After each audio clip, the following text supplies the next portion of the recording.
Lab partner mocks me for being short, so I brought a measuring tape to set the record straight. Now he's embarrassed and denying everything. Original post. I am a 5'1" female and my lab partner constantly makes fun of me for being short. For example, I came back from the bathroom and he said, "I thought you fell in the toilet because you're so tiny." He also said that my hair is so big it makes my head and me look even more tiny. I am not insecure about my height, nor does making fun of it offend me, but it's annoying and ironic because he's short too, looks 5'6". And yes, I know it might be because he's interested in me, but I don't find him attractive, so the teasing isn't cute, it's just very annoying. Last lab I had enough of it and basically told him to shut up because he's like 5'5". He said he's not 5'5" and he's 5'9". I know I am very short, but he is definitely not over 5'7". We started arguing about it, so I told him I'll bring a measuring tape next class and we'll find out the truth. I started to feel a bit bad after because I know men are very insecure about their height. However, him obviously lying about his height and constantly making fun of me makes me in the mood to be petty. Will bringing the measuring tape make me an asshole? Edit. I accidentally put F22 in my title, for my lab partner. To correct myself, I am female 20 and my lab partner that makes fun of me is male 22. More explanation as to what he says. Editor's note, fix the title of the Boru for clarity. Some of OOP's comments. Commenter. NTA, he's finally found someone shorter than him and it makes him feel superior. If he can't take it, he shouldn't dish it out. OP, do you think me bringing the measuring tape will make me the asshole? Commenter. NTA. Bring in the measuring tape and a big, black Sharpie. Don't say a word to him. Go to the door frame and mark 4, 5s and 6. Between the 5 and 6 foot marks, place the inches. Remember how parents used to measure kids' heights against the wall for the door frame and leave marks for little Susie is so tall on October 31st and Ben is so tall on the same date. Don't say another word to him, just leave the measuring marks so he has to look at them every day as he passes by the chart. Keep direct eye contact with him whenever he walks by it. OP. I'm rolling with laughter. Thank you for this idea. I'm definitely going to do this. I was planning on just measuring him, but the marks on the wall would be more accurate. I don't know if I would be allowed to draw on the wall with a Sharpie though. I may do it with a washable marker instead. Commenter. NTA, he shouldn't dish it if he can't take it, but I don't know that it'd help to escalate with the tape if you'll still need to work with him. Can you switch partners? OOP, no, I can't switch my partner. This is my assigned partner for the rest of the semester. Thankfully I only have 3 classes left. Commenter, downvoted. He's definitely trying to flirt with you, IMO. He wants to emphasize how small you are because it makes him feel bigger and he's probably not used to that, LOL. He wants to make it clear that compared to him you're just cute and small.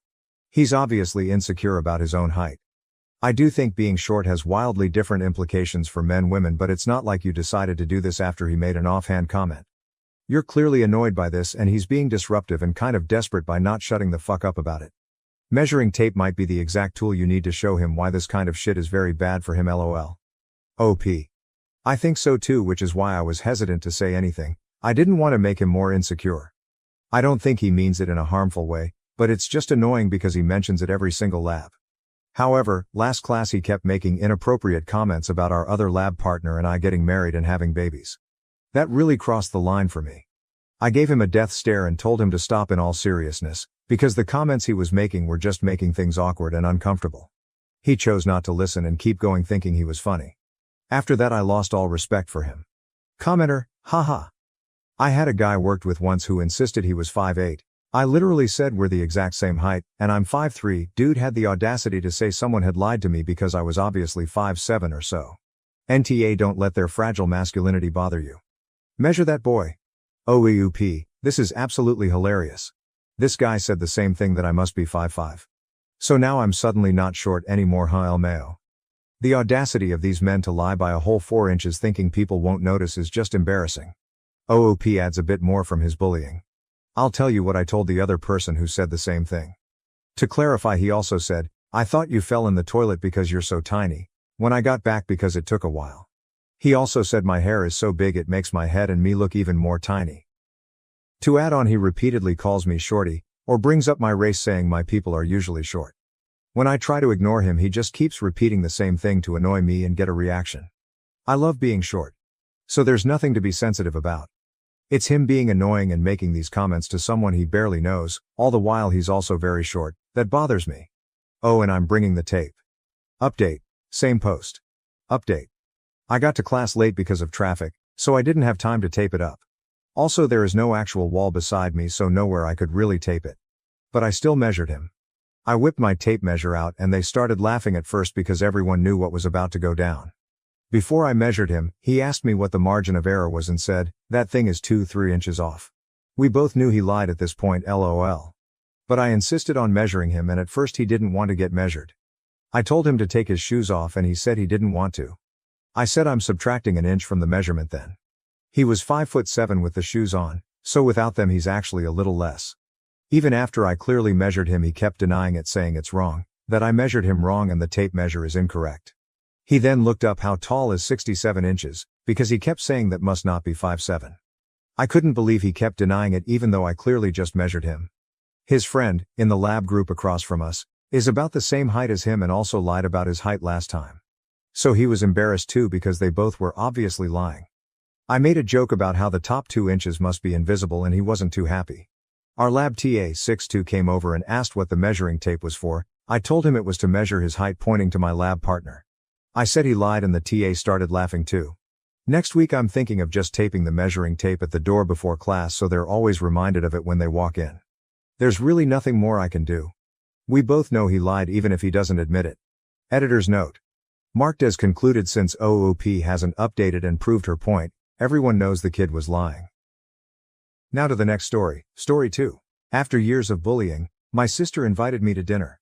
When I arrived, she made me clean up, calling me a pathetic waitress. My parents have never concealed the fact that my sister, Helen, has always been the best child in the family. The youngest of my parents' children, she was considered their miracle child. Despite having serious health issues, my parents had been trying for years to have another child after me.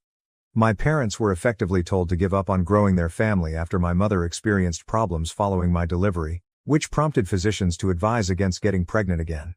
But my mother defied all expectations and got pregnant again 5 years later. For my father, who was thrilled about the possibility of having another child, this news was nothing short of a miracle. This position as a miracle baby had a significant impact on my sister's upbringing and the way my parents regarded her. They have always treated her like a queen, going above and beyond to make sure she has the finest of everything. Her unique position within the family was further cemented by the lavish celebration of each of her accomplishments and milestones. It was obvious to everyone, including me, that my sister had a special and elevated place in our parents' affections, since this partiality was never covert. Rather, it was publicly expressed and accepted. Not to be misunderstood, my parents also made sure I had all I needed. However, their treatment of me frequently seemed like an afterthought. For example, school functions. My parents would always choose to go to my sister's function if we had activities on the same day. As if my wants and occurrences were somehow less significant, they would explain that she was the youngest and so required them more. My parents still treasure the innumerable childhood photos of my sister that are painstakingly arranged in albums. They haven't even saved one of my albums, on the other hand, saying that my photos were lost in a storm. I would have liked to see how I grew up, therefore I wish they could have at least saved a couple photos. When my early life wasn't kept the same way as my sister's, it's difficult to avoid feeling like an afterthought. When I was growing up, my sister Helen's problems, no matter how minor, were promptly addressed and fixed. However, my father would brush me off and label me spoiled if I ever complained or wanted something. My mother would reprimand me for being more confident like my sister and accuse me of being overly theatrical if I ever felt nervous about trying new things or approaching strangers. I always felt that my sister's worries and emotions were more important than mine because of the way my parents treated me. Then came the game of blame. I was also held accountable for my sister's activities if she ever committed a transgression. My parents say that since I was the eldest, I ought to have taught her to be better. Because of my birth order, I was always held accountable, even if I had nothing to do with her behavior. This unwarranted ongoing blaming made me even more of the underdog and made me live in perpetual shadow of my sister. Helen didn't help either. She was well aware of how to take advantage of her status as the favorite child, and frequently used it to outdo me or get away with things. She would often coerce me into letting her use my possessions or put on my clothes without my consent during even the most minor arguments. She would go to our parents and complain if I ever ventured to object, accusing me of being conceited and self-centered. I would unavoidably receive criticism for not sharing and be made to feel guilty in every circumstance. But Helen's actions were distinctly biased. She was always very protective of her belongings and never let me touch them. We shared a room for a long time, and she aggressively protected her side and possessions. The dynamic remained the same even after we went into different rooms. She was quite particular about her belongings, but she always wanted me to be understanding and giving with mine. It was discouraging and frustrating to experience this double standard. I always felt alone and underappreciated because of Helen's ability to control circumstances to her advantage and my parents' steadfast support of her. They believed Helen could do no wrong, while I was always in the wrong, regardless of what I did. I had severe depression as a result of my parents' and sister's behavior. As a teenager, I experienced severe problems with my self-image and my confidence began to decline. Particularly when Helen would argue with me or make fun of me, the tension was unbearable. I was constantly on edge due to my fear of confrontation, and I frequently felt like I was about to have a panic attack because of my parents' combative yelling. I would feel as though I was choking beneath the weight of their disappointment and rage when they approached too close during their outbursts. My family didn't seem to be aware of or concerned about my difficulties. With no one to turn to for help, I felt like an animal in a cage, caught in a vicious cycle of mental and emotional suffering. Writing down my thoughts in a journal was therefore the only thing that gave me comfort. I would write my heart out on those pages every night, sharing my sorrows, disappointments, and anxieties. It was the only setting where I felt free to be totally open about my situation. It gave me some serenity and allowed me to process the pandemonium around me. Because I was worried that Helen may discover the journal and make fun of my weaknesses, I always kept it hidden beneath my bed. My worst nightmare came true one day. While I was out, Helen, who had a tendency of prying into my room even though I had repeatedly asked her to leave, discovered my journal. My one haven must have been violated when she read through its contents. My parents and Helen were seated in the living room with particularly serious expressions when I got home that evening. Given their solemn looks, I assumed there might have been a death in the family and inquired about their well-being. In order to speak with me, my dad asked me to sit down. As I obeyed, my heart began to race and I had a bad sensation in my stomach. Then, from behind her, my mother took my journal. When I demanded to know what she was doing with my journal, my eyes dilated in amazement and disbelief. While my mother gave me an unusually serious look and inquired as to whether what I had written actually expressed my innermost sentiments, Helen simply grinned, taking pleasure in my pain. I felt completely exposed and deceived at that very moment. My notebook had been my lone haven, where I could vent my suffering and annoyance without worrying about criticism or mockery. My deepest innermost thoughts were now exposed to the very people who inspired me to compose them. I was overcome by the seriousness of the situation, and while I fought to react, I could feel a panic attack coming. Yes, it did reflect my thoughts, I said gently, adding that they had no right to read it. My father shook his head and informed me that they were really worried about me if what I had written was accurate. He went on to add that after reading my journal, they felt that I was a psychopath, who needed assistance because of the hatred they thought I had for them, and I gazed at them in confusion. I was shocked beyond belief. I had never said anything harsh about my sister or my parents in my whole journal. All I had done was write down the feelings and experiences their acts had given me over the years. But here they were, turning my sincere thoughts into something evil. For keeping a notebook, my parents began accusing me of writing such dark things, and even calling me a psychopath. My mother continued by accusing me of making things up to fill the book and saying that neither she nor my father had ever treated me in this manner. I needed serious help, she insisted, before I harmed someone.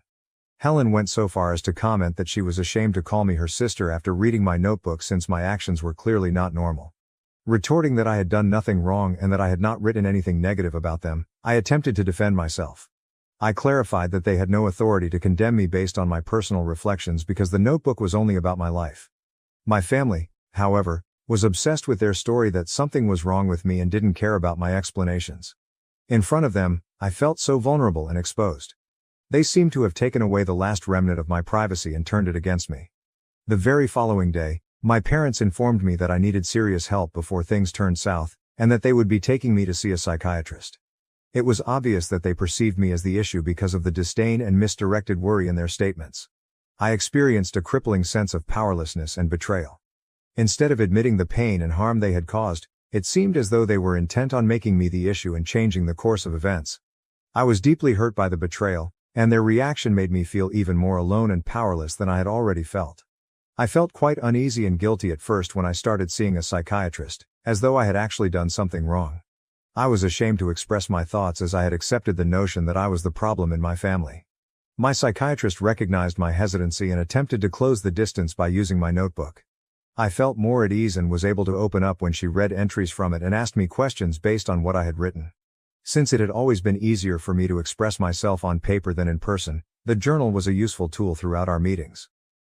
But as I was getting married to the love of my life, everything changed. My parents contacted me after learning about my impending nuptials via cousins and other family members. They were obviously shocked to be left out of such a significant event in my life. They made an unexpected call. They reluctantly expressed sorry for their previous actions and acknowledged their wrongdoings.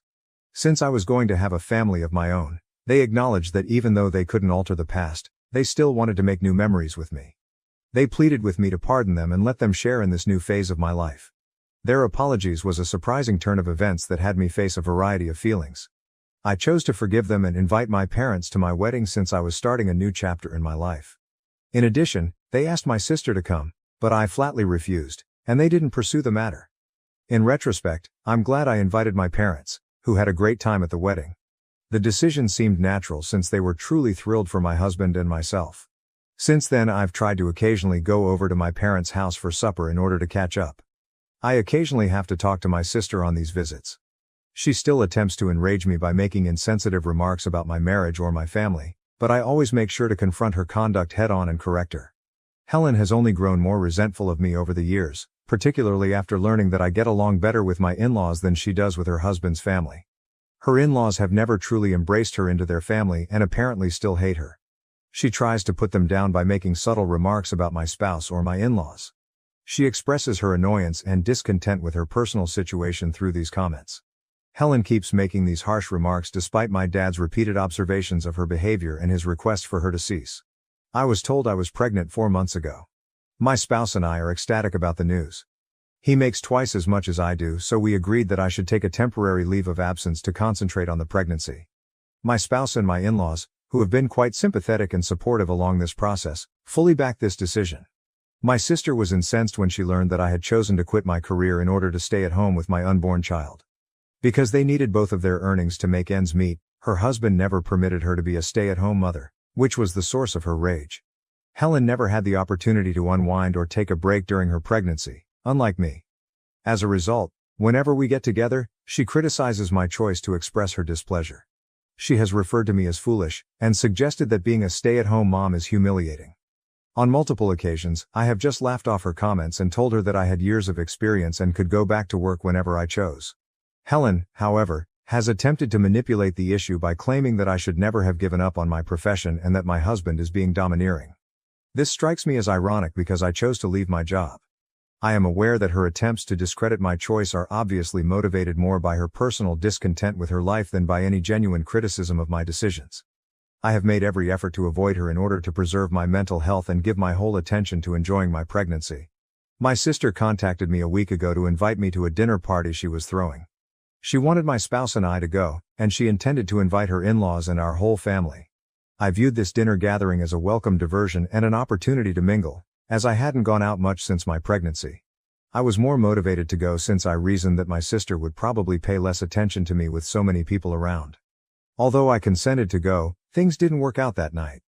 My spouse had to work late into the night to finish some last-minute chores. He was already under a lot of stress and he kept apologizing to me for being late to work. I didn't hold it against him because I knew that these things may happen. We were already running late for the dinner party when he finally arrived to pick me up. I thought it was better to be late than not at all, so I chose not to cancel despite the delay. As soon as we got to my sister's house, I saw that most of the people there had already eaten dinner and were chatting casually. My dad doesn't feel comfortable driving at night, so even my parents went after supper. My sister chastised us for being late right away, and although I didn't blame her for being irritated, I took the initiative to apologize on my husband's behalf because he was obviously humiliated by the circumstance. I was relieved when Helen ushered my husband to a chair and brought him a plate of food, but she drew me aside and led me into the kitchen. There she disclosed that there was no food left for me because everyone had already consumed their second or even third helping. This realization surprised me, especially since I was already really hungry and felt even more so because I was pregnant. I was disappointed, but I decided not to dispute or voice my displeasure. I told her that I could just order something online because I knew that our tardiness had caused this trouble. I could still eat in this manner without creating any more trouble. It was nice of her to nod and offer to order me something. However, She informed me that the least I could do tonight was wash the dishes because I had arrived so late and hadn't contributed much during the evening. I was surprised when she asked. I sneered and informed her that I hadn't anticipated being asked to work for her just because I was late for the dinner party invitation. Because I was late, I thought it was ridiculous to expect me to clear her visitors' plates. She reacted quickly and angrily. As her sister, I should be helping her, especially since she's been cooking so much all day, she shot out in a low, angry tone. She said that as my mother had assisted her in serving the guests at dinner, I should do the same because I was related. Helen made it clear that she wanted my assistance because her husband was never helpful in the kitchen. I countered that Helen shouldn't have invited so many people if she was feeling overburdened. She responded angrily and contemptuously, telling me that the least I could do was to keep quiet and provide her a hand because I would never be able to comprehend her predicament. In a scathing comment, she went on to say that it wasn't a huge problem if I assisted her as well because, now that I was pregnant, I was just a pathetic waitress for my husband at home. Her scathing remarks caught me off guard and were really painful. The weight of her remarks caused tears to build up in my eyes, adding to my already present feelings of hunger and emotional vulnerability. I hurried into one of Helen's bedrooms and closed the door behind me because I didn't want her to see me in distress. I had to locate a place where I could gather myself. Once inside, the usual feeling of being unable to breathe was overwhelming, and I could feel my old panic attack beginning to re-emerge. I fervently prayed that no one, including my spouse, would notice my misery and pursue me. I needed this alone time to get some peace and regain emotional control. After calming down and giving it some thought, I believed that Helen deserved to be disciplined once and for all because of her constant remarks and the way she continued to treat me. I made the decision to act against her. Finding all the pictures I had taken of my old journals was the first thing I did. I took my journal with me when I left my parents' house, and throughout the years, I began to save pictures of the journal entries in my email so I would always have a copy. I was able to locate pictures of my old journal entries, which described all the humiliations and complaints I had suffered at the hands of my sister years ago, thanks to this. Since my sister was only terrified of my brother-in-law, I decided to send him all the pictures before my husband and I departed that evening. I was aware that my parents would just chastise her for her behavior toward me, but she would never, ever change. I wanted Helen to go through a small portion of the humiliation that her husband rightfully inflicted upon her. I sent him a thorough letter outlining how Helen had been a major bully in my life. Helen had asked me to the dinner party, but I had to clean up after her and the other guests, I wrote in the message. I explained that she seemed to be jealous of my more thoughtful husband, which is why she was upset with me. In the hopes that he might better understand or take action, I tried to give him a clear picture of Helen's behavior and how it had affected me. Bill and Helen got into a heated argument as a result, as you may guess. Bill told our parents that he now saw Helen differently since he couldn't believe she had been harassing me for years. My dad has chosen to be a little more neutral, but my mother fully blames me for their argument since she feels that I went too far by exposing my sister. I have no regrets about letting my sister see her spouse. Update 1. For those who are curious, after learning what my sister said to me at the party, my husband is just as furious with her. He didn't know, but when I told him everything, he called my sister to vent his annoyance and correct her. I've never witnessed him so agitated, and Helen must have been really unsettled by his response. Additionally, he has made it very apparent to her that she should stop talking about our family going forward, especially since she is unaware of the whole truth. Update 2. My brother-in-law is furious with Helen since his own family has always thought she is egotistical and careless. Throughout their entire marriage, Helen had a tendency to place the blame for any argument or quarrel on everyone but herself. Because he loves her, Bill has been lenient toward her for a long time. But it was really eye-opening for him when I showed him my journal entries. He had never known our complex past, but he had always sensed that Helen and I were not particularly close. He had only witnessed a superficial aspect of our relationship and was ignorant of the seriousness of the problems that had existed between us because Helen had conveniently never told him the truth. His perception of my sister was drastically changed after hearing my side of the tale, which at last filled in a lot of the blanks. It demonstrated even more how accurate his family's assessment of Helen was. Bill told me all of this when he contacted me this week. He also wanted to hear it all straight from my point of view. We had a lengthy phone discussion, and I was more than happy to talk. I described all the hardships I'd gone through as a child, highlighting the way my parents had always given preference to my sister. Before I nearly cut them off after leaving for college, I told my parents how my psychiatrist had attempted to address these problems with them, but they had never admitted their mistakes. My brother-in-law also talked candidly about his own interactions with Helen throughout our talk. He described how she would occasionally treat him similarly, but he had always dismissed it as just her being herself. Even though he was aware of his own shortcomings in their relationship, he was shocked to learn about the ways she had harassed me over the years, even as an adult. It has truly caused him to reconsider their relationship as a whole. Helen may be acting harshly toward their child behind his back, which worries him as well. Update 3. For the final time, I'm answering some of your questions. After the party, my sister wrote me a number of angry texts and, of course, blamed me for everything. My husband had to step in and stop her. She hasn't contacted me or spoken to me since. Second, my mom has insisted that I inform Bill that I over-exaggerated the events from my early years and apologize. I adamantly declined, stating that my husband and I would cut her off if she persisted in endorsing my sister's position. But my father knows why I did what I did. Finally, I'm not sure what Bill will decide about his connection with Helen. My ultimate objective was to expose my sister and show her that she couldn't continue to get away with disparaging me. I have absolutely no regrets about what I did. Bill is now entirely responsible for determining what is best for his future. Now to the next story, Story 3. After 12 years together and 4 years of marriage, my husband wants to try polyamory after falling for someone else. Original post. Hi. I've been married to my hubby for 4 years and we've been together for 12 years. After a lot of financial struggle, we bought a house and we are now planning to get kids. A few months ago, my husband felt sick and had to stay home for a while. He decided to pick up an online game and started having weekly sessions with a group of players. Among them is a girl, 30, I think, and long story short, he fell in love with her. He broke down crying a month ago and admitted it. He told me it built up so gradually he didn't understand how he felt until it was too late. They started texting privately after meeting and eventually had one-on-one calls together. Then at some point, he said, she told him she was in love with him and he realized it was mutual. He said he told her it was impossible but loved her too. They tried to be just friends but they couldn't resist, and continued to show affection for each other. He showed me the texts, but also ventured into sexting. She asked if she could meet him face to face but he refused. So he told me all of this, apologized over and over again and told me he couldn't control himself and while he loved us both, it was me he would choose no matter what. I was still very upset and slept at a friend's that night to gather my thoughts. I decided to forgive him because he clearly felt guilt and wanted to work it out. I told him that while I was deeply hurt, I still appreciated him coming forward to me and being honest about what happened. We got into long conversations about how we were feeling in our relationship. I accepted he could love someone else but said I didn't like how he handled it. He agreed. And then yesterday he asked if I was comfortable opening up the marriage to polyamory. He said he still wanted to live with me and have kids but can't erase nor ignore the feelings he has for her. He says he wants to do it right and let us both see other people, with clear boundaries and communication and still be present for one another. I'm gonna be honest, it made me very uncomfortable at first. We have several friends who are poly, I know more or less how it works. But I never really thought about getting into it myself.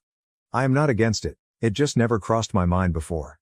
I am trying to think it through but it's a lot to take in. Sorry my writing is probably messy but it's kind of hard to focus. I guess it's too early to decide and we have a lot more to discuss beforehand, but still. Could you guys give me your opinions on this? Thanks a lot. Top comments. Commenter 1, I'd be divorcing so fast. Dog of the bone. So he cheated and now wants to be able to keep cheating by calling it poly, lol. Come on, do not have kids with this man for the love of God and if you have any self-respect you'll be serving him divorce papers as soon as possible. Sorry your husband is a cheating ass. Swamp Cats, you got married under the assumption you would remain monogamous. He is trying to fundamentally change the nature of your relationship. If I were you, I would drop any attempts at conceiving and figure out your next steps. Personally, I would not stay with someone who desired an open relationship. You need to decide if it's something you're willing to entertain or not. Update 1. First off, sorry I didn't reply to all your comments. I am very thankful for them, they helped me realize hard, but fair, truths about the whole situation. I waited for a bit to think about it all and had multiple long discussions with my husband. I wanted to confront him before making a final decision. To answer some of your questions, the other girl wanted to meet him, but they never did. Partly because my husband refused, but honestly, mostly because she lives too far from here. I still got checked for STDs though, and I'm clean, yay. As for our polyamory friends, they apparently were the ones who suggested he go down the polyamory road. I stopped talking to them for now. I'll deal with the bigger problem first. I told him his actions hurt me deeply and that while I appreciated him admitting his affair it was still infidelity. I told him what you guys said, That turning it into polyamory was merely greenlighting the affair after the fact. That polyamory should be built on mutual trust and communication, which he already broke. That I didn't feel respected. It destroyed him. He said he already knew, deep down, but didn't want to admit it, neither to me nor to himself. We both screamed and cried a lot. He finally admitted he wanted to open the marriage for selfish reasons. He is very sorry. He cut off contact with the other girl, let me fully access his computer and phone, and now wants to go to counseling to repair our relationship and marriage. He has shown me a lot of affection and attention since then, although he admits himself it's sometimes out of guilt and not just out of pure love.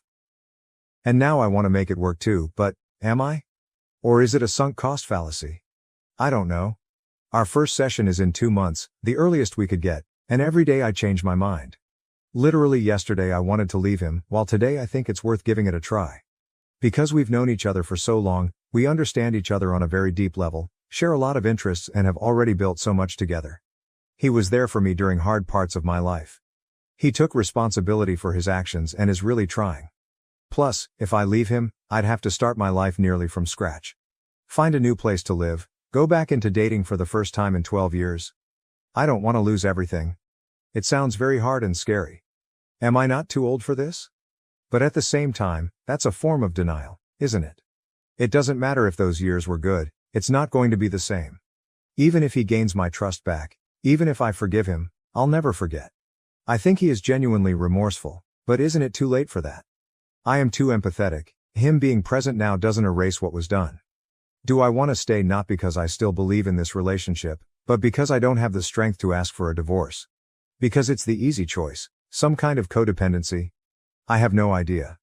I can picture both paths clearly, and it's tearing me apart. I am lost, maybe even more than I was when I wrote my previous post. I've lost sleep and appetite, and I'm not sure I enjoy anything in my life anymore.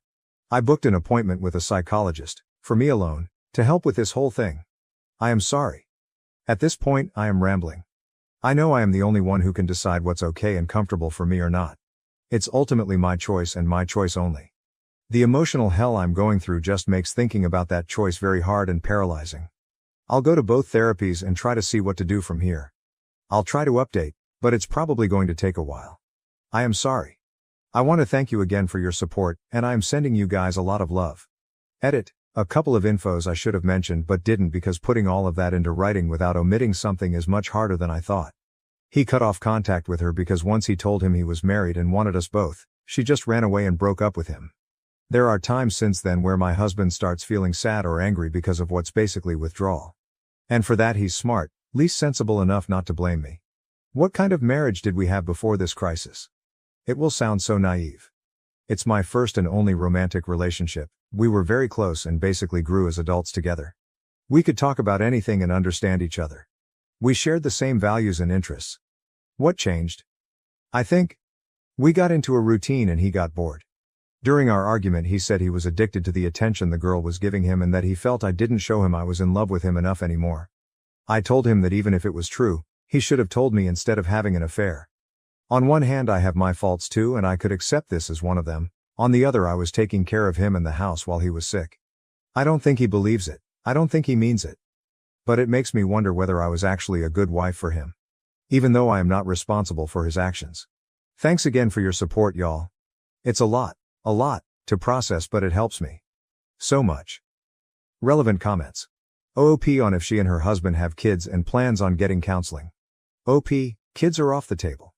If we do go into counseling, and it goes exceptionally well, maybe we'll talk about it. But for now, the distrust is already there. He says I love you, but I never know whether it's to regain my trust, whether he means it or not. Even if he does he love me or is it a lie he tells himself? Dog of the bone. If you choose to stay, don't be surprised if in a year you find him talking to someone again. Cheaters are sneaky, they'll show remorse and swear they've changed.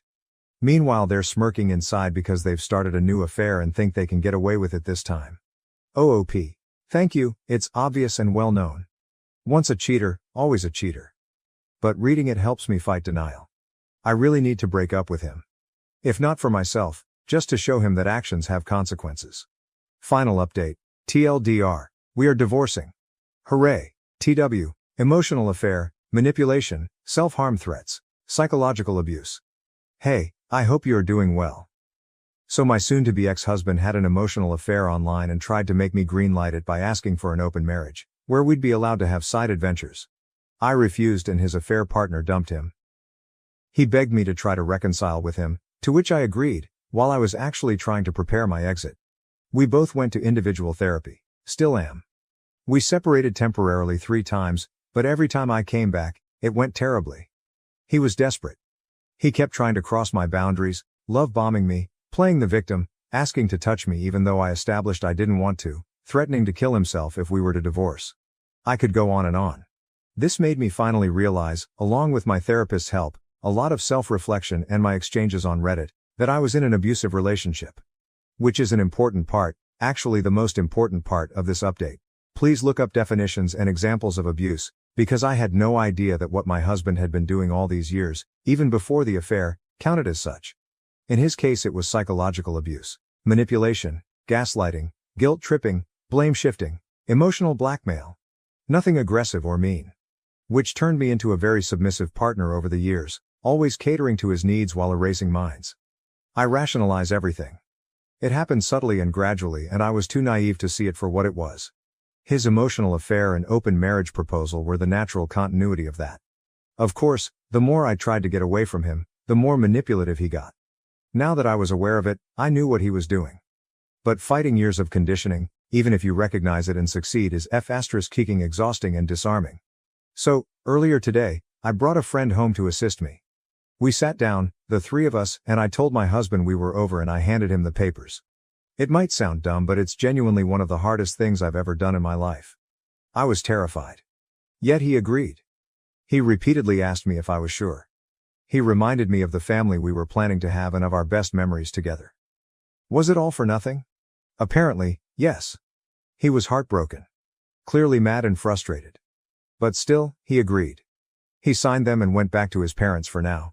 We still have to go through the whole procedure, separate our assets, decide what to do with the house and all. And he still wants us to go to marriage counseling. But right now, I feel free, for the first time in months. The last hours have been a mix of tears, celebration and godly, restful sleep. And I have to thank you guys again, because my first Reddit post was the wake-up call I needed to eventually, finally, get here. Better late than never. Thank you so much. Lot of love to you all. Relevant comments. Fiona 7305. He reminded me of the family we were planning to have and of our best memories together. Was it all for nothing? Apparently, yes. He was heartbroken. That's a special kind of asshole. Was it all for nothing? After cheating on his partner. He sounds like an insufferable dickhead, honestly. Congrats on your freedom. OOP, I know, right? The hypocrisy, the nerves of this man. The worst part is that he appears very charming to everyone who knows him, myself included. Hell, a lot of people from our circle, who are aware of what he did, still think he's a good person who just lost himself for a while. I guess it's hard to accept that the ones we love can be terrible people too. Any decision, 470. You have been through a long, hard journey, and it will take a while yet, but you are investing in yourself and your health and happiness. Good for you.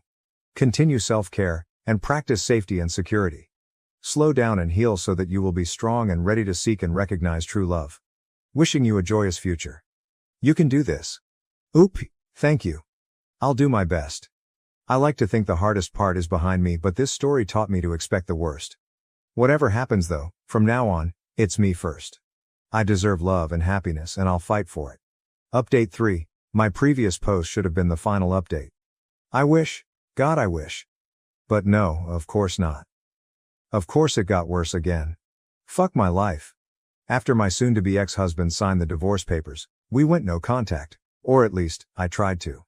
He still sent me text messages, voice messages, and tried to call me multiple times. He even sent me a long letter full of statements such as, I'm concerned that your mental health is deteriorating. I believe you need antidepressants to help you feel like yourself again. Or, your trauma is understandable, but it probably makes you want to punish me by making irrational decisions, like divorce. Or, I am afraid you are surrounding yourself with questionable influences that have bad agendas. Please let me help you see it through. He claimed that the crisis was just as hard for him as it was for me. People told me he was escalating and that I should protect myself. I should have listened immediately, but I didn't react soon enough. Then he came to our street. He arrived uninvited and pleaded with me to give him a second chance. He said he wanted to be there for me and for us, insisting that he didn't deserve any of this. I started to feel distressed. He saw that I was unwell and wanted to comfort me, so he hugged me. But I didn't want to be touched. I'm pretty sure I told him no. I think I screamed no multiple times, but my memory is fuzzy. Either I misremember, or I did say no and he ignored it and didn't stop. I know it's just a hug, but it triggered a severe panic attack. He called emergency services, telling them he was worried about me because I wasn't myself. I had to ask the paramedics to make him leave. After that, he told me he was there for me if I needed him, but he thought we needed space. He contacted half of our social circle to inform them that I was unwell and needed support, our mutual friends, my colleagues, our neighbors, my physician. People reached out of the blue to ask if I was okay. I became paranoid, unsure of who to trust anymore. Close friends, my therapist, and people here helped me see things more clearly. My lawyer filed a restraining order against him, but unfortunately, it was refused. Not enough concrete evidence of a threat, apparently. I want to scream? We submitted a second request, which is currently being reviewed. In the meantime, I've moved into an apartment of my own. He doesn't know where I live, hell, almost nobody does. I constantly wonder how he reacted when he found out.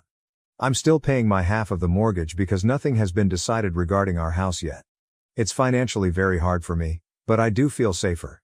I am feeling much better, although I remain haunted by constant stress, sleep disorders, nightmares, nervous tics, random bursts of tears and rushes of anxiety. My physician prescribed me sedatives, they do make it easier. I realize I'm isolating myself more and more. I try to fight it, but I'm really afraid that sensitive information could leak, even accidentally.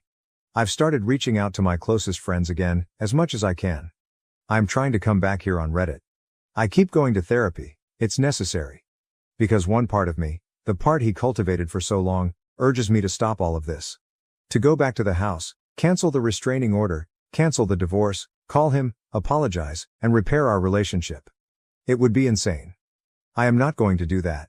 I do not listen to that little voice. I don't. But when your defenses are attacked over and over again, it becomes incredibly hard to reason properly. I can't wait for the divorce to be over. I just want to move on. I want all of this to be behind me. I'm sorry this is bleak. I wish I would have left sooner. I just hope this can help someone. Anyone. Relevant comments. OOP needs to get cameras for her new place. OP, I already have a Ring doorbell. I am waiting for this month's salary, which should probably arrive today or tomorrow, to buy additional cameras. I also got my landlord's authorization to add latches to the door. I hope this will help. OOP talks with her therapist about how manipulative her ex is. OOP, my therapist is aware. She stopped putting gloves on a while ago and straight up said his behavior is abusive. She encouraged me to move out and gave me a lot of grounding and breathing exercises to help me when it gets overwhelming. As I said in another comment, I'll see if I can find someone else, maybe specialized in trauma, but the waiting list can be very long here. I've been journaling for a few months now and it's true that it helps a lot. As for my friends, I have a couple ones I really trust and they already know everything. I am trying to find a balance between venting to them about all of this and keeping some lighter, positive interactions. Anyway, thanks for your support. It means a lot to me. Now, on to the next story, story 4. My sister sabotaged my wedding. And now, with her struggles to conceive, my parents want her to share my baby. As a little background, my sister Pam, 30F, persuaded our parents and a few of our family members not to come to my wedding. She believed it was inappropriate for me to marry her while she was divorcing. She turned to lying and spreading rumors to get people to avoid me because the truth alone wasn't enough to make them hate me. My spouse and I recently shared on social media that I am currently in my second trimester of pregnancy. I am 27F. My parents and Pam learned about it in this way, and after we had not spoken for over 3 years, they tried to mend things with me. Why? Pam is sadly unable to conceive due to her infertility. Despite the fact that she has failed multiple IVF cycles, she is adamant about trying again. Pam does not believe that surrogacy or adoption are the best options for her at this time. Since I'm expecting a child, my parents thought it would be beneficial to make amends with Pam so she could spend time with a child who is not directly linked to her. They even proposed that the child have 2 mothers, saying that this would benefit me because I would receive more assistance. My parents really only want to pretend to be a happy family, now that Pam is unable to have children of her own. During the call, I was able to see through their phony politeness. I informed them that I would not accept this idea and that it was completely irrational to expect me to comply. To be honest, it was ridiculous that they even believed I would think about letting Pam act as the mother of my future child. I clarified that they shouldn't have done it because I was expecting a baby and they wanted to give Pam a plaything, but rather because they truly loved me and were sorry for how they treated me. They took issue at what I said, claiming that Pam was prepared to volunteer for her future niece or nephew and that they were just providing assistance because they knew I would require assistance when the kid was born. They said I was being too harsh and that it was all perfectly innocent. I replied that my husband and in-laws were already providing me with all the assistance I required because I was the mother. They should keep avoiding me in the future if it was easy for them to do so in the past. Here's where I might have gone too far. I suggested that Pam might not be able to conceive because she was a horrible person and wouldn't be a good mother. My parents, a few family members, and of course Pam herself sent me a ton of texts after that call. They all demand that I should apologize to them, claiming that what I said was needless and unkind. I shouldn't kick people when they're already down, they say. The issue is that I can still clearly recall every event leading up to my wedding, and I harbor deep animosity toward Pam for her actions. I find it hard to feel bad about what I said. To put things in perspective, while I was organizing my wedding, Pam had already been married for 2 years. Prior to their marriage, she and her ex-husband had been dating for 3 years, and she had always understood his desire to live a childless life. When they began talking about their future after a year of dating, it was among the first things she brought up to our parents. Even though I was in the room at the time, they continued their chat as usual, acting as though I wasn't there. Another problem is that even as a child, Pam and I have never gotten along. She has always been the beloved daughter of our parents. When we were younger, we used to quarrel a lot, but eventually we just learned to ignore one another. She therefore knew for a fact that she wanted children in the future, even if she was telling our parents that her ex-boyfriend preferred a childless existence. In the end, they agreed to bring up the subject again when they were married, and she hoped that by then, he would have changed his mind. She tried to persuade him to have children, but he refused to change his views, and they started fighting a lot. She would frequently look very distraught at family gatherings and tell about how hard it was to stay with him all the time. Her decision to wed a man who had made it apparent that he didn't want children was, in my opinion, her fault. It was she who thought she could make him reconsider. However, she had no right to hold him responsible when she was unable to. Naturally, I kept all of this to myself since I knew it would just cause more problems. I tried to persuade him for a few months before my parents informed me that Pam had returned to live with them permanently following a heated argument with her husband. They told me there was no way out of it at this point. My spouse and I had just begun making deposits for our wedding at this point. After almost 4 years of dating, we had been engaged for a few months. We had waited until we were both comfortable in our employment, even though we had been prepared for marriage for a while. My parents therefore told me that they wanted me to put off my wedding forever when they told me that Pam and her husband were going to divorce. They didn't want me to marry Pam at the same time she was divorcing in order to offend her. They said that Pam already had it difficult because she had to postpone her intentions to have a baby. They said that I should not forward with my wedding in order to spare her feelings because she truly wanted to become a mother. It was likely the most ridiculous and inconsiderate thing they had ever tried to get me to do. I informed them, of course, that I would not delay my wedding for Pam. Whether she liked it or not, I was going to marry. Since we were never close, I didn't care what she thought about my wedding. But my choice did not sit well with my parents. They were upset because I wasn't prepared to put their beloved daughter's sentiments ahead of my own wedding arrangements. They warned me that they wouldn't go if I didn't postpone the wedding. I knew my parents had a soft place for Pam, but I never imagined they would go to such lengths for her, so that was incredibly upsetting and devastating to me. Nevertheless, I accepted it and informed them that they may do as they pleased. Pam wasn't content, even though it should have been the end of it. She didn't like that I was getting married, so she made sure the rest of the family didn't come either. She initially only tried to win people over by saying that it was rude of me to get married while she was going through such a difficult period. Although the majority expressed sympathy for her, they did not specifically state that they would not attend my wedding. She made the decision to step it up after realizing this. She began spreading stories about me because the truth wasn't contentious enough. Pam started claiming that I had been persuading her husband to divorce her because I was envious of her and couldn't bear the idea of her having a child before me. I had never been friends with her spouse, so the allegations were ridiculous. If he and I had ever gotten close, I genuinely doubt Pam would have married him at all. People began to believe her, though, for some reason. She even claimed that I had been bothering her by convincing her spouse that he would be happier without her and manipulating him to leave her. Pam claims that I was to blame for his lack of desire for children since I had reportedly persuaded him that having no children was the way to go for our generation. All of it was false. I assume she lied so firmly that others started to believe her, even though I hadn't really engaged with my brother-in-law when he was married to Pam. Many folks turned down my wedding invites. A couple of my supportive cousins and other family members told me about Pam's comments, so I already knew why. I wasn't shocked to learn that no one provided me with a detailed explanation for their refusal. Only a few relatives and a few individuals from my side of the family came to my wedding. Everyone else was either a friend or a co-worker. On the bride's side, the attendance was dreadfully poor. In the weeks before the wedding, I recall being really furious about all of this.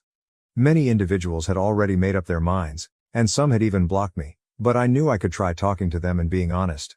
I didn't bother because it would have been my word against hers. Fortunately, my spouse, friends, and in-laws were there to support me on the wedding day. I barely noticed that so many of my family members weren't present because they made sure I had so much fun. I haven't forgiven Pam for what she did though, simply because I had a good time on my wedding day. She was vengeful and vicious in what she did. She made sure I wasn't happy just because she didn't get her way, which was quite typical of her. She had been like way since she was a child, but most people get over those habits, especially by the time they are in their late 20s. Regretfully, I am unable to say the same for her. I cut her and my parents off entirely after that incident, and my animosity toward them only deepened. I saw Pam's ex-husband for the first time since their divorce around a year later. One day while my husband and I were out to lunch, we noticed him eating with some of his coworkers. We weren't expecting him to greet us, so it was a little awkward, but he approached our table, congratulated us on our wedding, and expressed regret for not being there. He clarified that it was because of my sister's predicament. We were also courteous because he was chit-chatting, and my husband even made a joke about how he might as well have come because Pam didn't show up. Pam's ex-husband then appeared truly perplexed. At that point, we began discussing the events leading up to the wedding. He revealed how Pam had repeatedly postponed the mediation sessions and postponed the divorce by claiming she was too preoccupied with getting ready for my wedding. When her ex-husband learned she hadn't even gone, he became perplexed. Her sudden interest in my wedding had surprised him, but he had refrained from confronting her because he didn't want to accuse her of postponing the divorce out of fear. He just dealt with everything as calmly as he could. We discussed the facts after he gave us his version of events, which included Pam's failure to attend the wedding, her spreading false information about me, and her accusation that I was attempting to end her marriage. After expressing his shock that Pam would act in such a manner, he revealed the true cause of their split. It was a far deeper issue than a dispute over having kids. After months of arguments about whether or not to have children, her ex-husband finally began to take her point of view into consideration and was on the verge of changing his mind. She told him something that made all the difference the day he made the decision to talk to her about it. She appeared ecstatic when he informed her that he was at last prepared to think about being a parent. Then, in what she believed to be a jest, she said that he would have had to accept it sooner rather than later, even if he hadn't been prepared. She acknowledged that she had surreptitiously stopped taking her birth control pills without notifying him when he asked her to explain. She might have gotten pregnant if they had kept going that way, making plans for him to simply deal with it. He was unable to accept this perverse scheme. She had deceived us into believing that their disagreements were solely about having children, but in reality, their most recent dispute had been about her treachery. Pam made an effort to make it seem lighthearted, but it didn't make her actions any less serious. In essence, she was attempting to trick him into becoming pregnant so that he would be forced to accept the pregnancy at any time. My husband and I were more clearer on why she had behaved so erratically around the time of our wedding after that talk with her ex-husband. She was aware that she was to blame for her divorce. She could have kept it to herself and none of this would have occurred, even if she had taken the risky decision to stop taking her birth control. She may have even given birth to a child with her spouse, but she ruined everything for herself before venting her frustration on me. I became much more resentful of her after discovering all of this. I had the option of telling my parents and other family members the truth, but I decided against it. I had already severed my connections with people who hadn't been at my wedding by that point, and to be honest, I just wanted to get on with my life. I made the decision to remain silent and continue. But to be honest, I don't feel bad about what I said because I hate her so much. I genuinely think it's fortunate that she hasn't been able to have children because I don't think someone with her personality could be a decent mother.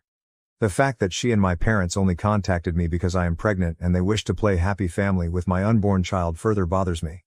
That simply will not occur. Regarding the notion of my child having two mothers, I concur with my in-laws and my spouse that it is not essential. People's reactions to my comment, especially those with whom I get along, are the only reason I'm even slightly unsure. So am I the jerk for suggesting that my sister might not make a good mother, which is why she hasn't been able to conceive? In response to inquiries, Pam has not remarried and, to the best of my knowledge, is not currently seeing anyone. Although I don't know much about her personal life, I've learned from friends and family that she is totally unmarried and that her primary goal at the moment is to have children. You can guess why she isn't interested in adopting a child or using a surrogate. In my opinion, it's because she feels that a child isn't truly your child unless you've given birth to it yourself.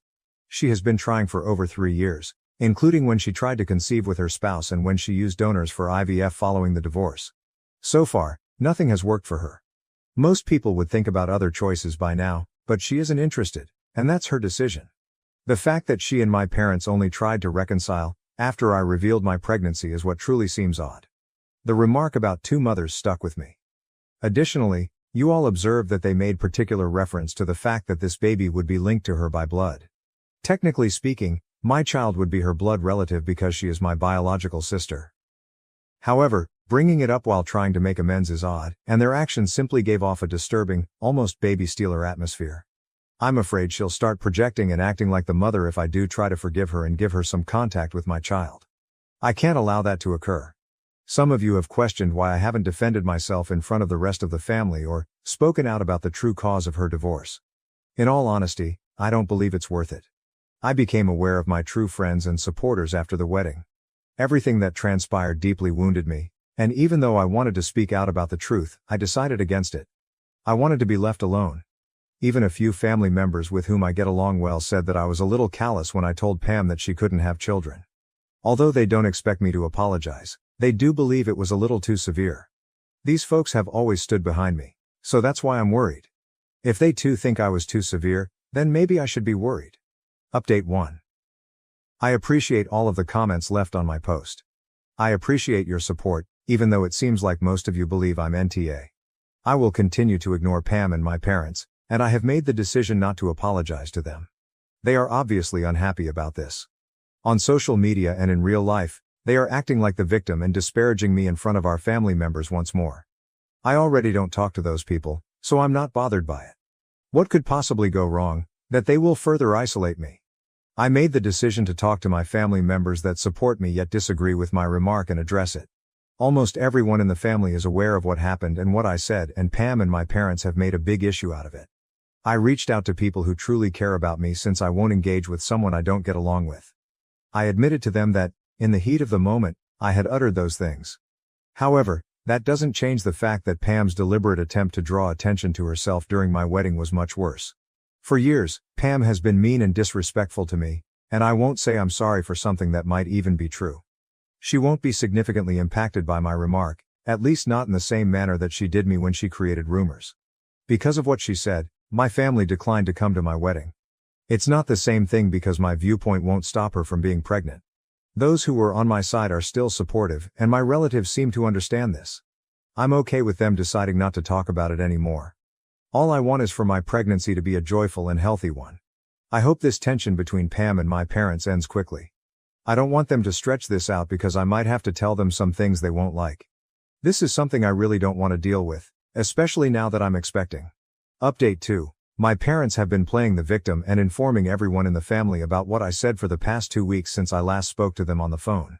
They have been pleading with others to avoid me, to never communicate with me again, and even to cut me off from family members that get along well with me. They basically want me shunned by the entire family. My parents haven't been successful in their strategy though, because as I indicated, I was able to work things out with the people I care about. They obviously didn't like it, so they posted disparaging remarks about me on social media. I am aware that the posts are about me even if they haven't specifically mentioned me. They have been discussing a particular relative who has always tried to ruin lives, and always been jealous of Pam. That's why I allegedly made fun of her infertility, they say. I knew it was all lies, so at first I didn't care. But it really got to me when they recently posted that I was the one who destroyed Pam's marriage.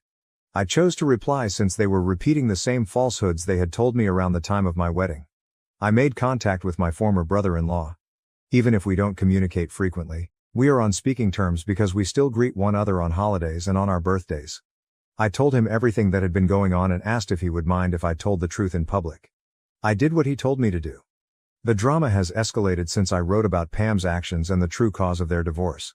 Although I haven't spoken to anyone directly, family members have been calling, texting, and emailing me to ask whether it's true, to ask me to remove the post, and even to accuse me of lying about Pam once more.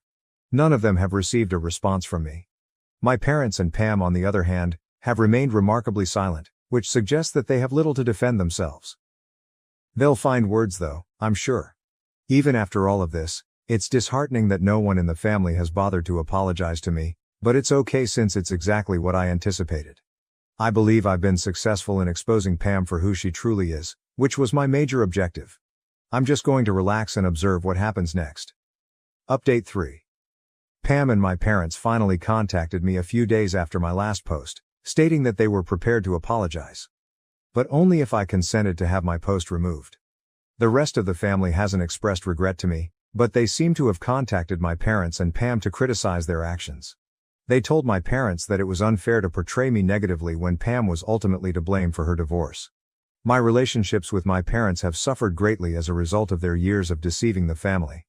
It's amazing how fast certain family members went from detesting me to betraying Pam. However, as I already stated, I don't hold it in high regard for those who assumed that I was the cause of Pam's marital issues. They're now equally eager to assume that she was at fault from the beginning. They still refuse to say sorry, and the majority of them have ceased getting in touch with me. No one is requesting me to remove the post, and no one is interested in knowing if I was speaking the truth. I replied to Pam and my parents that I would wait to remove the post until I felt like it. I don't care about their apologies anymore. I responded to their email correspondence and subsequently blocked them. They haven't made an attempt to get in touch with me since, but this morning I made the decision to remove the post, not for them, but rather because I don't want my social media accounts to be overflowing with posts about unimportant people. Retaliation isn't beneficial, and as I mentioned, I want a pleasant and healthy pregnancy journey. Furthermore, I believe that's sufficient punishment for Pam and my parents because they are who they are. I have family and friends who truly care about me, and my spouse and I are content. I really only need that. It doesn't really matter what my sister and parents are doing these days. I hope they understand after everything that has transpired that I don't want to interact with them ever again and avoid me. That's all I have to say, and considering everything that has happened, I doubt they will get in touch anytime soon. I'm grateful to everyone who has helped me, answered my messages and given me guidance. It is really important to me. Now to the next story 5. Am I the jerk for refusing to confess just to take communion at my brother's wedding? Original post, I, 31F, have 3 siblings, 40M, 38F, 27M, and we have a good relationship despite the age gaps between some of us. My older siblings are both married and so am I. The wedding in question is my younger brother's. My younger brother Luke is engaged to his GF of a year Emma, 28F. She is nice I guess, but we have never really clicked and are just polite to each other. Something important is that we are all Catholic, but not really hardcore ones, and some of us are even lapsed. I do believe this whole situation started just when I met her for the first time. I look younger than Luke and it has always been a sibling joke that I'm truly the baby of the family. Most people that meet us assume he is older than me, but nobody has had issues with it until Emma. The day I met her she kind of scoffed when I said I was happy the baby had a proper girlfriend. She has this weird thing about being the eldest in her family and refused to believe I was older than her until I showed her my ID. She has been hot and cold with me since then, often infantilizing me or trying to have a sort of boss attitude. I just let her be and usually ignore her since I have no time to try and beg for her friendship, so I'm just polite and civil, always include her when planning stuff but don't really make an effort. The family knows about it but we just shrugged it to different personalities. Then the wedding planning started.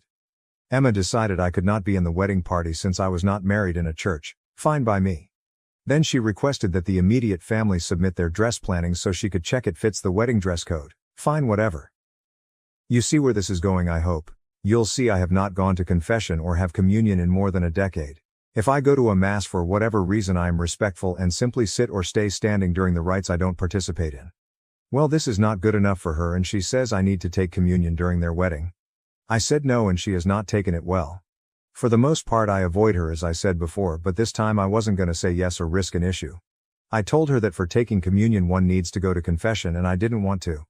She said all the immediate family is doing it and it will look bad if I don't. I told her sure fine, then I'll just go have communion in front of everybody but won't do confession.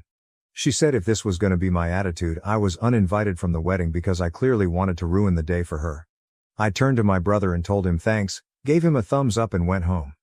My family understood my reasoning and said they respect everybody's choices, but I shouldn't have said what I said. I told them I really don't want to go to the wedding anymore and I don't owe Emma explanations on my life. I only called my grandma because she heard what happened and asked me not to disrespect the church by doing the communion without confession. I promised I wouldn't do it and she is fine with me now. I got a text from my brother wanting to compromise, so I replied by asking if the other lapsed people are being made to take confession too.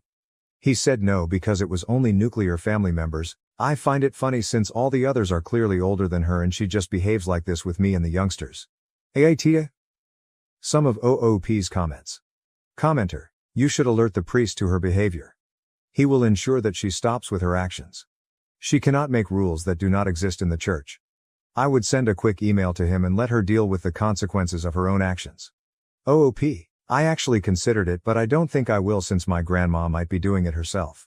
She is lapsed herself but didn't want me to be disrespectful, but she knows the priest that will be officiating and is not really happy with all the shit show. Why Emma is pushing this? I honestly believe it's more her trying to have authority over me than her religious views.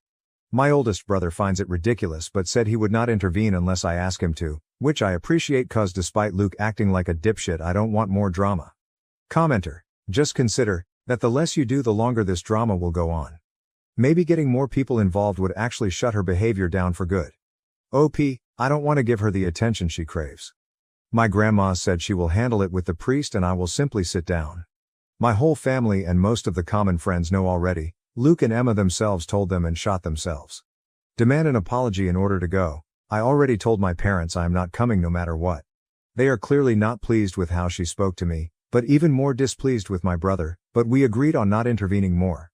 If he wants to marry her, it's his decision. He's an adult and needs no permission, but what he would lose has been made clear to him.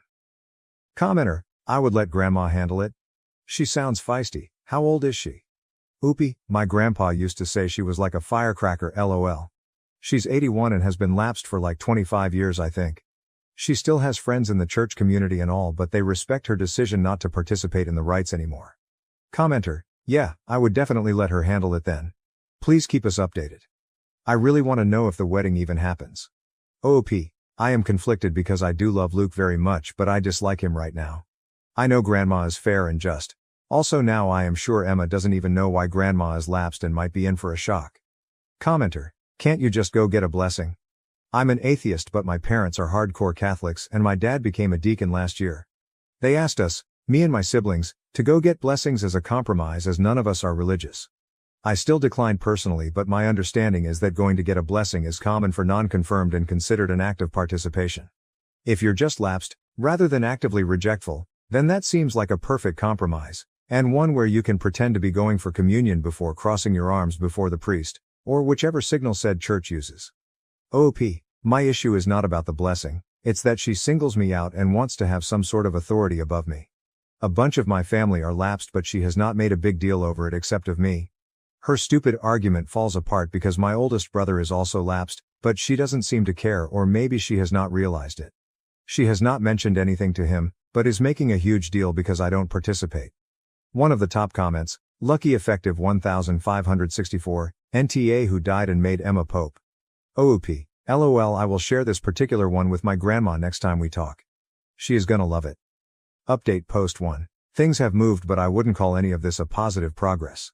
I would like to clear something I kept seeing in the comments. I won't request a special blessing or go in the queue for communion. It isn't about the blessing or the compromise but the singling me out. I often just stay quiet or take a general family blessing if we go to weddings, etc. I have no issue with compromises. I have an issue with Emma and her ridiculousness. I don't know why she has this thing with me. I do look young but not like a teen or a child obviously. She has 2 younger sisters and is very authoritative with them. I have witnesses her being very my way or the highway with younger people, so she has issues for sure. The confrontation from the last post was on Tuesday and today we had lunch at my grandma's. I think you should also know that my brothers have a tricky relationship, as in they are not as close with each other as they are with other siblings. My older brother Robert is very no nonsense and he has never been a fan of Emma, but he didn't think he should have to intervene because Luke is an adult and capable of navigating relationships. All this is going to be relevant, I promise. We visit Grandma a lot since she lives by herself and we truly enjoy her company. Today we were all there because she is over this drama already. After a lunch, that was more like snacking to be honest, she asked us all to clear the air. Emma continued with her rant about me being a disrespectful person and that she was asking the bare minimum from me. My grandma asked her why she had no issue with her not taking communion and Emma said that she was her elder and for sure her reasons were more than a tantrum like it was in my case. She also repeated that she was asking this of all the siblings and I was the only one that was being difficult with her tiny request. This is where everything crumbled for her. I mentioned in the comments that Robert is also lapsed and he was already exhausted by this situation. He asked her why she had no issues with him not taking communion and she looked like a kid that was caught. She didn't have a proper answer. Robert then asked her if she even knew why he and Grandma became lapsed. She shook her head and looked at Luke for help. Luke on the other hand was staring angrily at Robert and I but said nothing. Robert explained to Emma he was the reason Grandma became lapsed. When Robert was a teen he came out as gay and was so worried about our grandparents' reaction since they were very active in the Catholic Church. Grandma felt awful about it and even worse when she went and spoke about this with the then priest of her church. That priest was super old school and told her that Robert was committing sins. He was going to hell, he needed to find his way, the whole 9 yards. Grandma didn't take that so well and simply stopped going to church and started spending that time with her grandchildren. Over the years she started getting into the whole community again but she decided she was done taking the sacraments. She respects parts of the church but can't fully reconcile with it. Emma was a bit confused since Robert is married to a woman and he explained he is bisexual and ended up with a woman just as he could have ended with a man. He also commented they are not married in the church but that didn't matter to her, like it mattered when it came to me. He asked her directly what was her problem with me. Long story short, she said I was rude since the beginning and kept treating Luke wrong. Oh, and I also was very snarky about looking younger than her. Crickets. She is a beautiful, successful woman so I still don't understand her obsession but it seems like she wants people to see I respect her and what she says. I just started laughing. She started crying and saying I turned my grandma against her. My grandma told her to stop blaming people for her being a negative person and she was always going to side with me over her. Luke got upset at that and asked her why she was not supporting him and she simply said she doesn't support him being a lapdog for a crazy woman. More was said, nothing got truly resolved. I was kind of invited again but declined going. Grandma is undecided if she even wants to go at all. My older siblings told Luke they will go to the ceremony if he seeks couples therapy or at least therapy. My parents are having headaches and now dislike Emma so much they can't hide it. Oh. And yes, Grandma spoke with the priest and he wants them to do extra premarital counseling or he won't officiate. I hope they don't get married but he is old enough to derail his life if he wants. I thank you for letting me vent and my grandma loved the Pope joke. Update 2. My brother has gone too far and I decided to be done with him. He made our grandma cry and I think permanently damaged a lot of his relationships. I want to mention some of my cousins and other family members thought I was just stubborn and creating drama but now there is no longer my side or Emma's side. Maybe he always felt this way but the issue he has with Robert is absolutely ridiculous. He was so upset with what Grandma said about him being Emma's lapdog that he called her to speak about it. I was obviously not present for the conversation but Grandma told me what happened and Luke confirmed it. He told her that it was unfair of me to ask Robert for help since he was her favorite grandchild and would get her to side with me no matter how wrong I was. He also told her that many of the cousins believe this and that it was so obvious since she even left her religion for him. He claimed the other LGBTQ+ members of the family, most were not even born when Robert came out by the way, doubted if she would do it for them. So Grandma explained to Luke and then call every single one of her grandchildren to ask them how they felt and explain to each a part we didn't know. She said that when Robert came out and she spoke with the old priest he hinted about knowing of places to set Robert straight. Grandma had heard horror stories from these places and so had Robert and they both spoke with my parents together about that not being an option at all. My parents never intended to send Robert there and are very casual Catholics, but Grandma wanted to cover the basis just in case. I was told Grandma sounded like she had been crying on the phone and after the first couple of calls, which went from oldest to youngest the group chat started to blow. Robert is livid, our LGBTQ+ cousins are livid and say Luke lied, even the cousins that were telling me to stop being a stubborn head are livid. By the time I was up for my call I was already on the way to Grandma's. 2 of my cousins were already there and the youngest one, Sarah, 16F, was ready to literally fight Luke. For a bit of levity, Sarah is about 35 centimeters smaller than Luke and the image of her swinging at him made me laugh a bit. She asked if I was making fun of her and I just explained the whole mental image of her trying to hit him and she admitted it was kind of funny. What I didn't tell her is I would love to slap some sense into Luke. My grandma has been through so much in her life and this is not what we want for her. She looks puffy-faced and kept asking everybody if they truly felt unloved by her, saying she would do everything for any of us. Explaining how Robert was the oldest grandchild but that didn't mean she loved the rest any less. She is a strong woman, but I think something inside her broke a little with the thought she hurt her grandchildren. It was a shit show, a big one, and I was just so done with Luke. My parents have been passive towards the situation so far because I asked them to, but after they heard what happened they told him they need time away from him. Robert is simply disgusted and decided to not speak with him anymore, which he communicated through the cousin group chat, with Luke's response being that this is why Emma's help on reining all us would be so beneficial if we just let her. He also added how Robert never cared for him or anybody really, and he just tried to be the center of attention all the time. He cited his coming out, his announcement he was gonna marry a woman, the birth of his child. It was ridiculous. He came out when Luke was a toddler and for many years only our parents and grandparents knew. He announced he was gonna marry his now wife through a text but didn't interfere or took from anybody. His child was born 4 months before Luke's graduation, and apparently that was a big issue for Luke that he never commented. Maybe I'm biased, maybe I'm selfish like Emma claims, but I call bullshit on his tantrum. Every single one of the cousins has been helped, babysat, tutored, gotten out of trouble, you name it, by Robert. He isn't perfect, but he isn't the conniving ass Luke is claiming. Maybe Luke has always felt inadequate and we didn't notice. Maybe it was his last-ditch effort. Maybe Emma has manipulated him so far that he can't come back. It doesn't matter anymore. If he does marry Emma, I wish him the best. If he doesn't, I hope he goes to therapy. Regardless of what he decides, he burned so many bridges and hurt so many people. I don't see this resolving anytime soon. For now, I will focus on my grandma and making her feel better. I feel extremely guilty because it was Emma's situation with me that opened this can of worms. I know I shouldn't, but it's hard not to. Some of OOP's comments. Commenter: wow, it sounds like it is self-projection from Luke. He is the conniving asshole he is saying Robert is.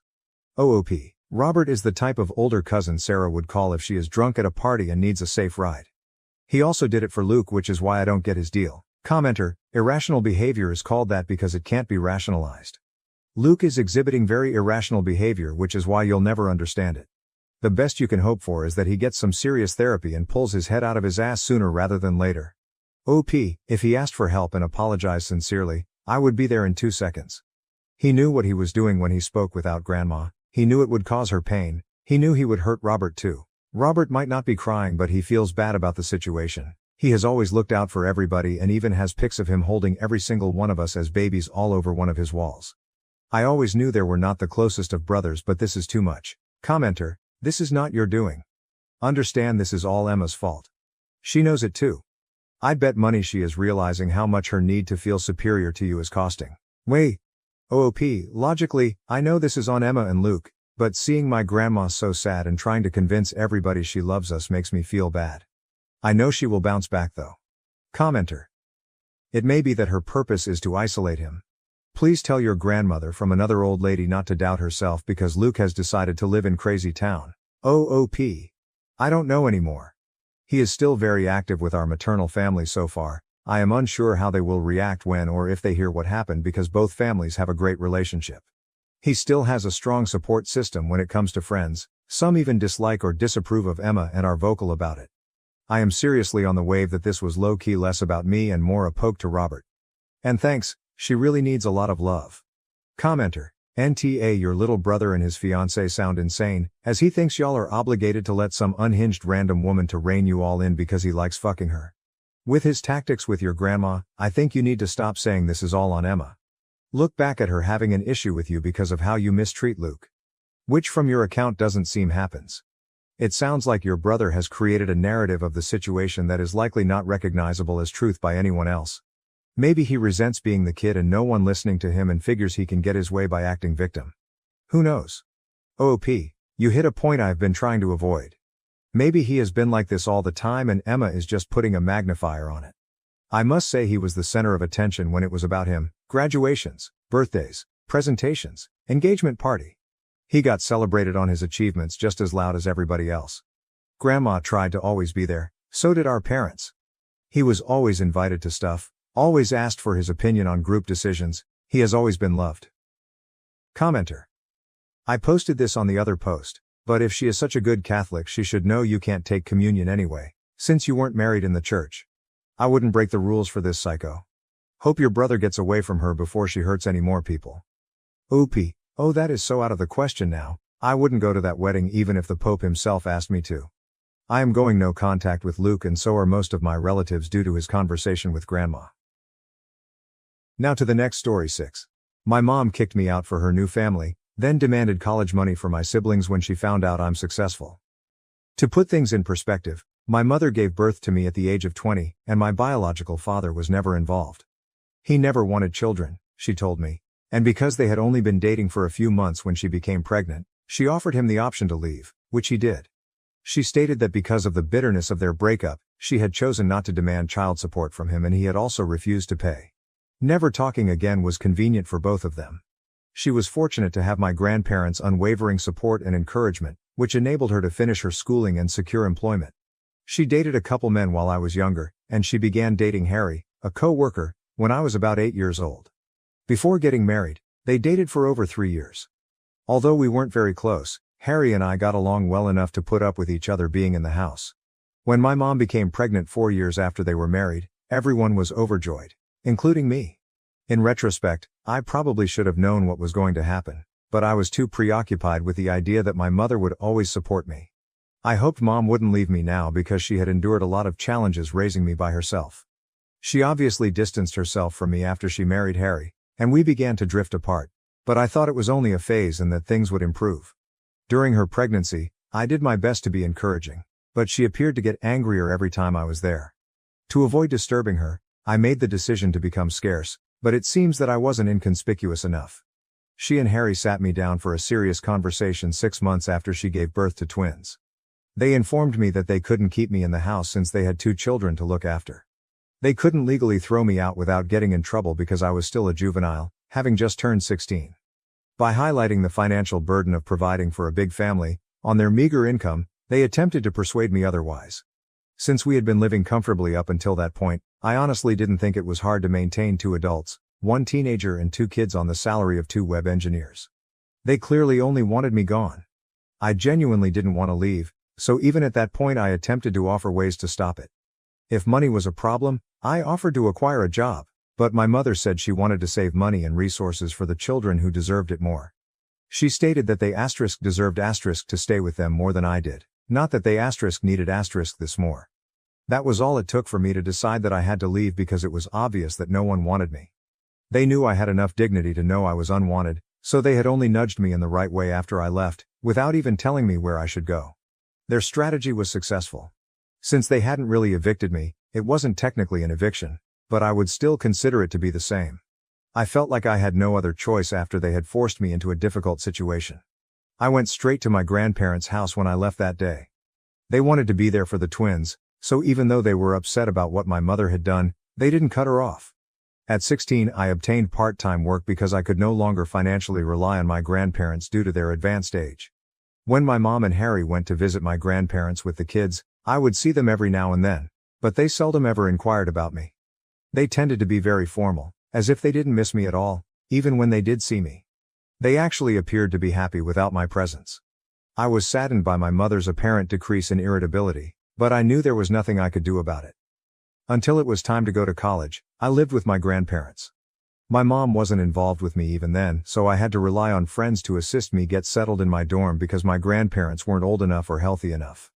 My mom and Harry declined, preferring to preserve money for the twins' future, so I had to take out a student loan, and one of my relatives co-signed for it. Fortunately, one of my uncles agreed to assist if I assured him that he would never be responsible for any of the costs. I worked while I was in college to make sure I wouldn't fall behind on my payments and to give myself a financial advantage. My mother and I hardly spoke once I started college, and only my grandparents were present when I graduated. Not even my mother bothered to congratulate me. In order to avoid being a burden to my elderly grandparents, I began working and lived independently after college. Although I didn't make much money during the first few years, I was still able to pay for groceries, utilities, rent, and even started to pay off my debt while setting money up for the future. In fact, I would describe that as living on a limited income. Fortunately, things finally got better. It took a while, but I eventually rose through the ranks of my organization. Considering that I received very little assistance, I'm proud of how far I've gone and am now in a rather comfortable posture. Unexpectedly, my mother discovered that I earn a good living, even though we haven't spoken for many years. At nearly 33, I currently hold a senior management role at the same organization where I began my career. About 4 months ago, I got a big promotion, but I wanted to keep it a secret, so only a select few individuals knew about it. To thank my uncle for co-signing my loan back when I was having trouble paying for college, I did inform him. According to what I understand, he just met my mom and Harry at a family get-together and urged her to get in touch with me to congratulate me on my success. Even though I'm sure he meant well, it didn't work out because she didn't even get in touch with me to offer me congratulations. In the end, my mother learned about it and recently visited my home with Harry, insisting on talking to me. I should note that I haven't spoken to her since I started college. I blocked her everywhere and left her out of my life after graduating since I didn't think there was any use in hoping she would change her mind. She didn't appear to be negatively impacted, and to be honest, I doubt she even noticed. Only my grandparents, who were aware that I disliked discussing my mother, were in contact with me and they steered clear of the subject. I didn't really stay in touch with my uncle either, so I was unaware that my mom and Harry had been having financial difficulties for a few years. Only when they arrived at my door and told me how bad things had gotten did I find out. It was wishful thinking, but the only reason I even allowed them inside was because I hoped they would be coming to make amends. They began by stating that they had heard from my uncle about my promotion and how I was one of the youngest individuals in such a prominent position in my firm, rather than congratulating me on my accomplishment. It seems that they were surprised that I had kept it from them. Ironically, I was taken aback that they expected me to communicate with them at all, much less deliver any positive news. Additionally, they were disappointed that I had shut them out of my life, claiming that it was only because they had prioritized their children above me.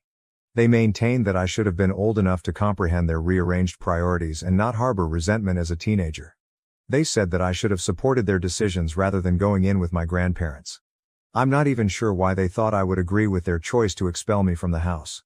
They tried to gaslight me into thinking that I was the bad guy for being angry that they had ejected me so they could spend time with their children alone, but that's how they began our reunion after all these years. They talked about how tough the past several years had been for them without even giving me a chance to explain my side of the story. They described how they had launched their own company but, regrettably, it did not succeed, resulting in losses. They were now attempting to make up for previous losses, and they desperately needed money as the twins were getting close to college age. I saw then why they had come. They needed financial assistance.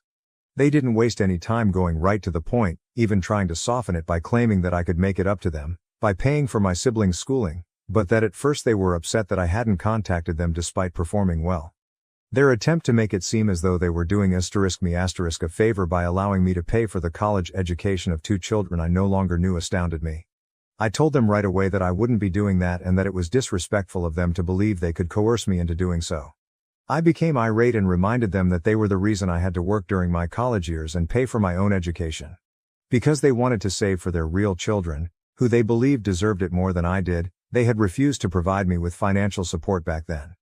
I assured them that they had no right to expect anything from me now, particularly financial support, since I had never questioned their choice to put the twins first and had just left them alone. They actually no longer had the right to demand that I communicate with them. Instead of attempting to emotionally control me, I pointed out that they could now use the same money to pay for the twins' college bills because they had wished to conserve money and resources for the children who deserved it. I had nothing else to say, so I asked them to go. I was stupid to invite them inside my house in the first place, assuming they might have come to express regret for their treatment of me. They became irritated and attempted to place the blame elsewhere when I began to insist that they leave. They informed me that I wasn't innocent in this case. Their protection. They said I was overenthusiastic, over-involved, and frequently irritable while we all lived together. I was only a teenager, trying to keep in touch with my family as they drifted away from me, so I couldn't believe that was a true issue they had with me. They then had the audacity to claim that I was no better than them since I had denied their request. They said I was forgetting all the years my mother had taken care of me and brought me up alone. They said that this was my opportunity to make it up to her, and assist her, but I was being rude and unappreciative instead. Since I was a child at the time, I thought it was absurd that they would bring that up. Even if I had wanted to, I couldn't have decided not to rely on them. Furthermore, it wasn't like they were helping me. They pushed me out of the house and effectively forced me out as soon as they believed I was mature enough to manage things on my own. For the following 18 years, they refused to acknowledge my existence. I was still shocked that they had the gall to expect me to aid them now, as if I owed them something, even after everything that had happened. During the dispute, Things became quite personal and ugly, and I finally threatened to call the police if they didn't leave my property. My mother reminded me of all the sacrifices she had made when I was younger, ostensibly because she wanted to be a good mother, before they finally departed after more arguments. She said that I had been ungrateful the one time she had expected me to sympathize with her predicament and allow her to put other people before myself. She now claimed that rather than the other way around, I was portraying her as the villain. Since then, this has been bothering me and I'm having trouble figuring out whether I'm to blame, whether I've been expecting too much from my mother, or whether she's simply deceiving me. I decided to post on Reddit to get some unbiased perspectives even though I'm quite sure I'm correct. AITA for not paying for my half-sibling's college tuition just because my stepdad and estranged mother are having financial difficulties. Edit. Even though my uncle had excellent intentions, I reminded him that what he did was wrong and unacceptable. His actions undoubtedly had a negative effect. I wouldn't be in this predicament if he hadn't shared my life with my mother and disclosed my contact details without my consent. He apologized excessively, stating that he was unaware of their financial difficulties and that he had no idea my mother would respond in this manner. He admitted that he had no business telling my mother about my life and that if we had wanted to get back together, we would have done so without his help. Since his heart was in the right place, I don't intend to cut him out of my life. I would have been much more angry if he had meant something different. He simply made an error. In addition, it was because of him that I was initially able to attend college. He was the only person who was prepared to assume the responsibility of co-signing my loan application. If you consider it, I might not be in this situation at all if it weren't for him. I made sure to let him know that what he did wasn't appropriate since I don't want to come across as unappreciative, but I'm also not a doormat.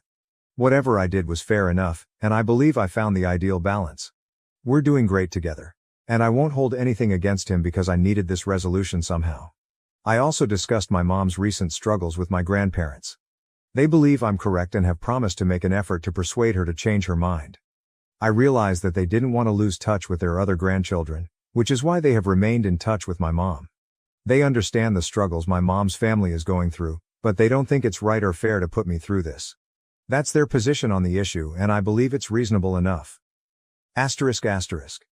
First update. My mother has taken it upon herself to remind me of all she did for me growing up ever since we last spoke, which was nearly 9 days ago. She probably sends me an email every other day to make me feel like I owe her something. It's not like she gave me a favor by raising me alone, and she was legally required to take care of me, so I don't really understand the point. She only reared me when it was convenient for her. She and her spouse decided to expel me as soon as I started to cause them trouble, citing the need to save money for the twins and their future.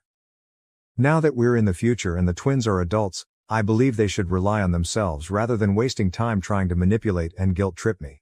Although I had been ignoring her emails, I made the decision to reply a few days ago. I explained to her all I had written in my essay. She didn't take it well, as expected, and labeled me ungrateful once more. I just informed her that calling me names would not alter the truth and that I no longer wanted to have any contact with her because she had been a bad mother. I blocked her email account after that, but she made a new one to continue to annoy me. Since she never done the same for me, I blocked that one as well, and I'll keep doing so until she understands that I'm not here to mope about her. To be honest, I'm glad we're finally having this discussion because I think it will end quickly and I'll have the necessary closure. Only because I was still clinging to the hope that perhaps they had changed, that perhaps they were here to congratulate me and make amends, did I welcome them into my house and talk to them that day.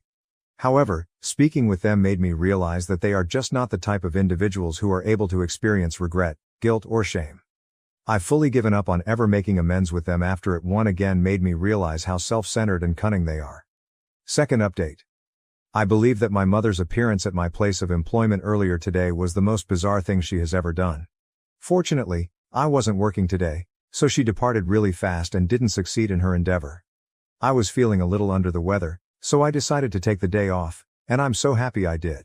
She would have definitely thrown a fit or done anything to make me look foolish if I'd been present. When the receptionist called to inform me that my mom had arrived, wanting to see me and refusing to go despite being informed that I wasn't there, I learned the truth. When they put her on the phone with me, I firmly told her that I was at home, even though I was already rather anxious about what she might do. She was informed that if she attempted anything at my place of employment, I would sue her until she would be too ashamed to send her children to college. I did my best to sound threatening, so I believe it truly frightened her. She agreed to depart right away, provided I met her in person, so it must have worked. I reminded her that she couldn't afford a lawsuit at the moment and informed her that she wasn't in a position to be making demands. I also mentioned that my employer would not think twice about suing her if the situation worsened, which would be a very different scenario because they wouldn't be as forgiving as I'd been. She'd be better off just going out in silence. I didn't get any more calls or notifications regarding the event, so I guess she left after giving the phone back to the receptionist. I can't afford for this to happen again because that was undoubtedly a near call. I've made the decision to speak with a lawyer to find out what precautions I may take. She hasn't threatened me directly, so I'm not sure if this is enough to get a restraining order, but I still want to speak with the attorney to discuss my alternatives. I just have to hope that this experience was unpleasant enough for her to think about leaving me alone till then. Update 3.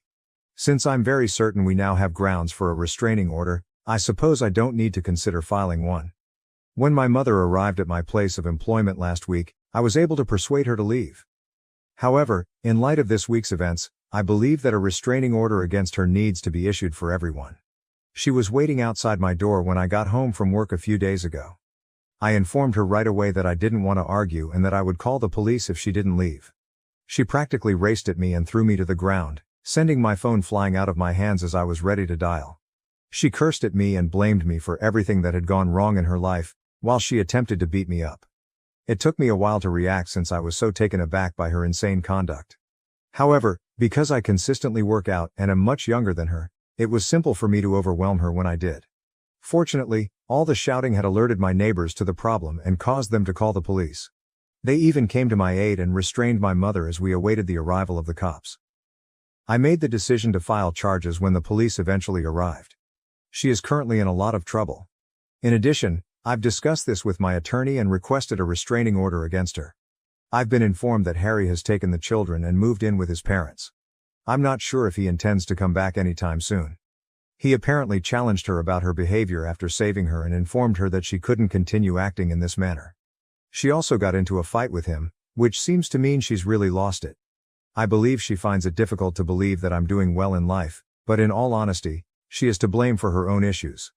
I will not be sorry for her. I'll have the restraining order in place soon, and since I'm making more money, I've already started thinking about moving into a larger home. Since now seems like the ideal moment, I'm going to start exploring my alternatives. Being linked to someone like that is embarrassing, so I sincerely hope my mother receives the support she needs and learns to behave normally. She has also been nasty to my grandparents, who have told me they no longer want to be around her. The only person she can blame for everyone avoiding her is herself. Anyway, I'm not worried about it anymore. Now to the next story 7. Mom sold our dad's house to buy her new husband a boat. Now she's begging me for a place to stay after he left. Behind our backs, Mom sold our dad's house to purchase a yacht for her unemployed new husband, who later left her for someone else. She spent all the money and now begs to live with me. If that's the right description in this context, my 50F mother has had a pretty interesting life. My grandparents felt that women should take care of the home and family, so it was okay that she was never a good student. She still adheres to the same values that she was raised with. At the age of 20, 2 years after graduating from school, she married my dad. She gave birth to my older sister Jasmine, now 29F, when I was 21, and to me Bianca, now 27F, 2 years later. Dad was always closer to my sister and me. He was quite supportive, although he didn't agree with Mom. He made it a point to always be there, enrolled us in a number of extracurricular activities, and pushed us to succeed academically. I enjoyed drawing, so Dad surrounded me with art tools. Dad also made sure my sister never missed a day of soccer practice since he saw her potential there. My mother was tremendously annoyed by the fact that he was constantly there for us. She disapproved of our pastimes. She disliked that we were intellectually minded, and as a result of our nature, and Dad's encouragement, she actually lost a lot of respect in her family. We were disliked by my maternal grandparents in particular. When Dad died when I was 11, everything changed. He died a few days after being hospitalized following an automobile accident. My mother suffered a severe financial and emotional setback as a result, and naturally, so did the rest of us. We were done financially, but I don't want to discuss the mental turmoil we endured since it is irrelevant. We didn't have enough insurance to pay for the thousands of dollars Dad's hospital stay had cost. My mother had no savings of her own because she was unemployed, and the majority of his savings were used to cover the bills. I recall that we had to sell a lot of our belongings a few weeks following his passing. My sister stopped attending soccer practice, I sold my painting supplies, and we were assigned housework. I detested every aspect of my life's transformation, But since I was still reliant on my mother, there was nothing I could do about it. My paternal grandparents helped out at that point. They lived 3 states away, so we didn't see each other very often, so we had never been close, but they were always kind to me when I did see them. My grandfather was startled to learn that Mom had sold my belongings to make ends meet when he came to see us. He offered to pay for our interests and pastimes, but my mother rejected the idea, claiming she needed the money to support us rather than to finance our useless interests. She advised him to send money for power or groceries if he so desired. My grandfather became irritated and offered to cover the additional expenses if she worked to earn a living. She was in charge of making sure we survived, and he would only assist if she did her job. That's what happened when my mother said no. My mother was still receiving donations from family members and hadn't begun working at that time. Additionally, we had a lot of these handouts in some months and almost nothing in others. Our expenses were primarily covered by her parents. Because she sincerely believed that it was a man's job to provide, she flatly refused to find a job, claiming that the males in her family had a responsibility to support her. For several months, this continued, and her parents felt sorry for her and us and they took care of us. However, that money suddenly stopped being received on a regular basis. Due to Mom's extreme financial hardship, Jasmine and I had to work to supplement our income. We could be seen at a neighbor's house every weekend, weeding their garden, strolling their dog, etc. Even though it was difficult, Mom didn't start working. When her parents finally had enough, they sat her down to have a conversation.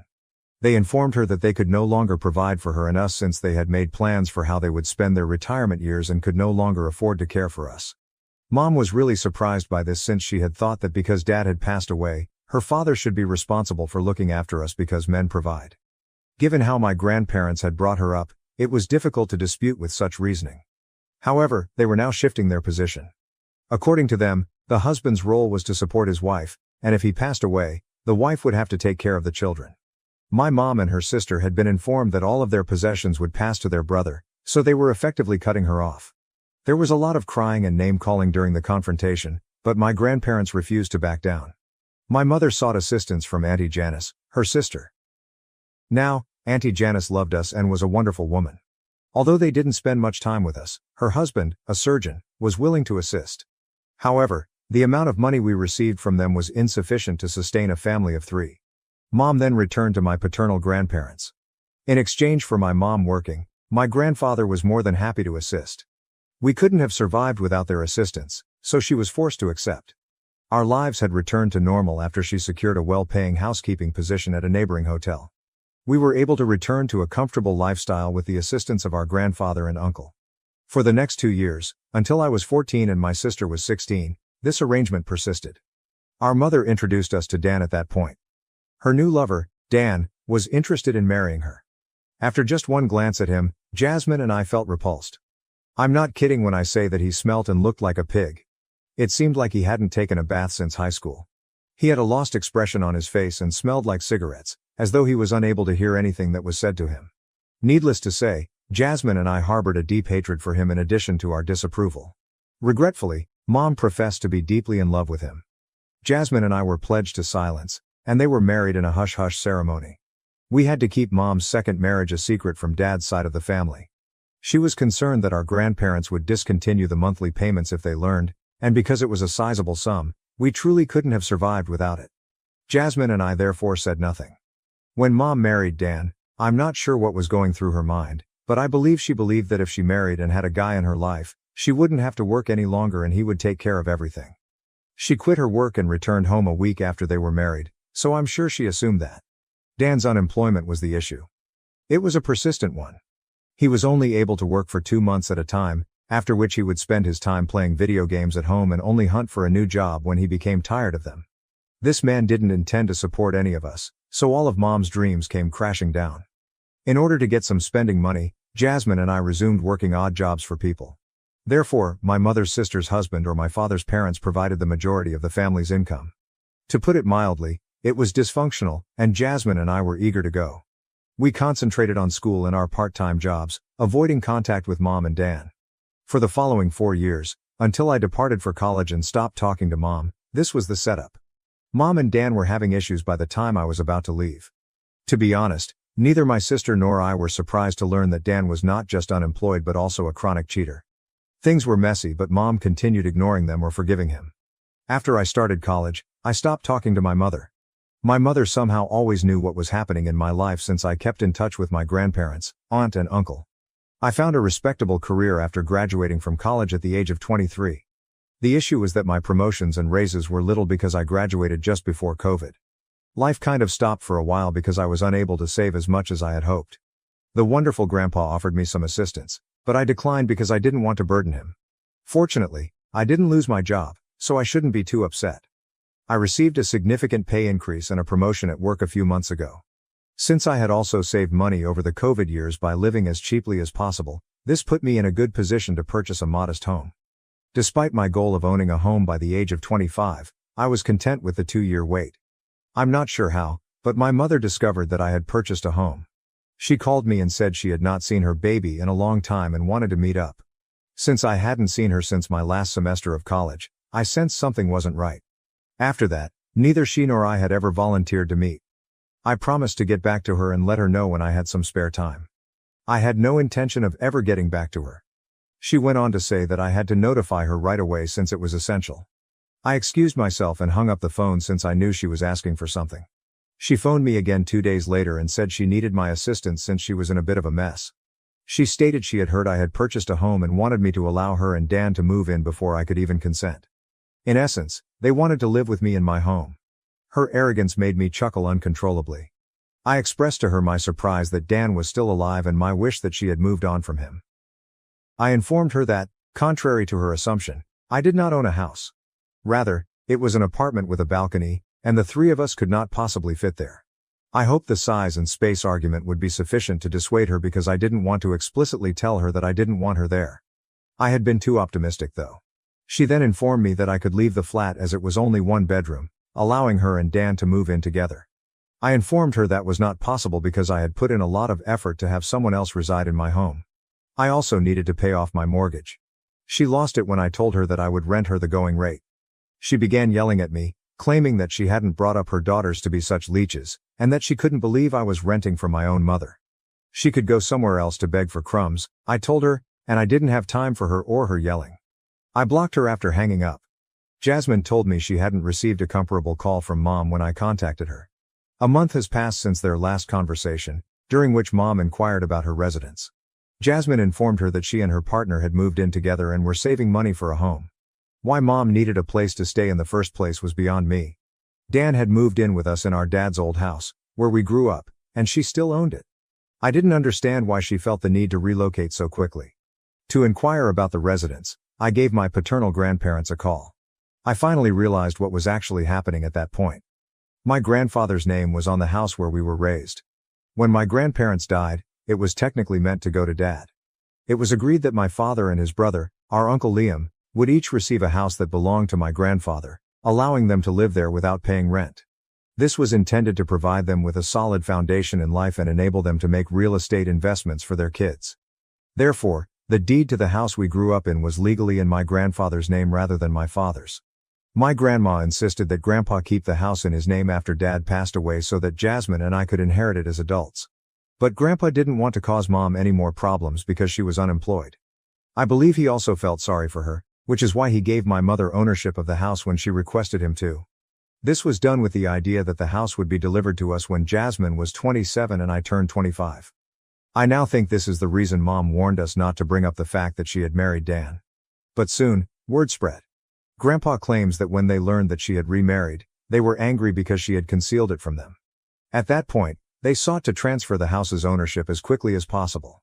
They insisted on finishing the papers to ensure that Dan and Mom couldn't do anything with the house because Jasmine was an adult and I was almost one. However, Mom cleverly informed them that Dan had moved on to someone else a few weeks after they had made their plans known. Her uncontrollable tears naturally caused my grandparents to give up on pursuing the ownership issue. They eventually forgot about it, and it became less important. Since then, they had only sometimes communicated with her, and that was the last time they discussed the house with her. I informed Grandpa that Mom had called to express her desire to move in with Dan at my place. What had happened to Dad's house, if such were the case? Since he was unaware that she had reconciled with Dan or that she was relocating, he indicated he would make an effort to learn more. This makes me uneasy, and I have a hunch that more drama will soon break out. Edit.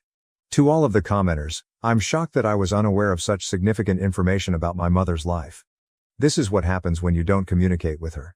I don't regret my decision to shut her out of my life. I left the house and her life as soon as I reached 18, and ever since, I've been quite formal with her. I was unaware that Dan had left her and that he would return because of this.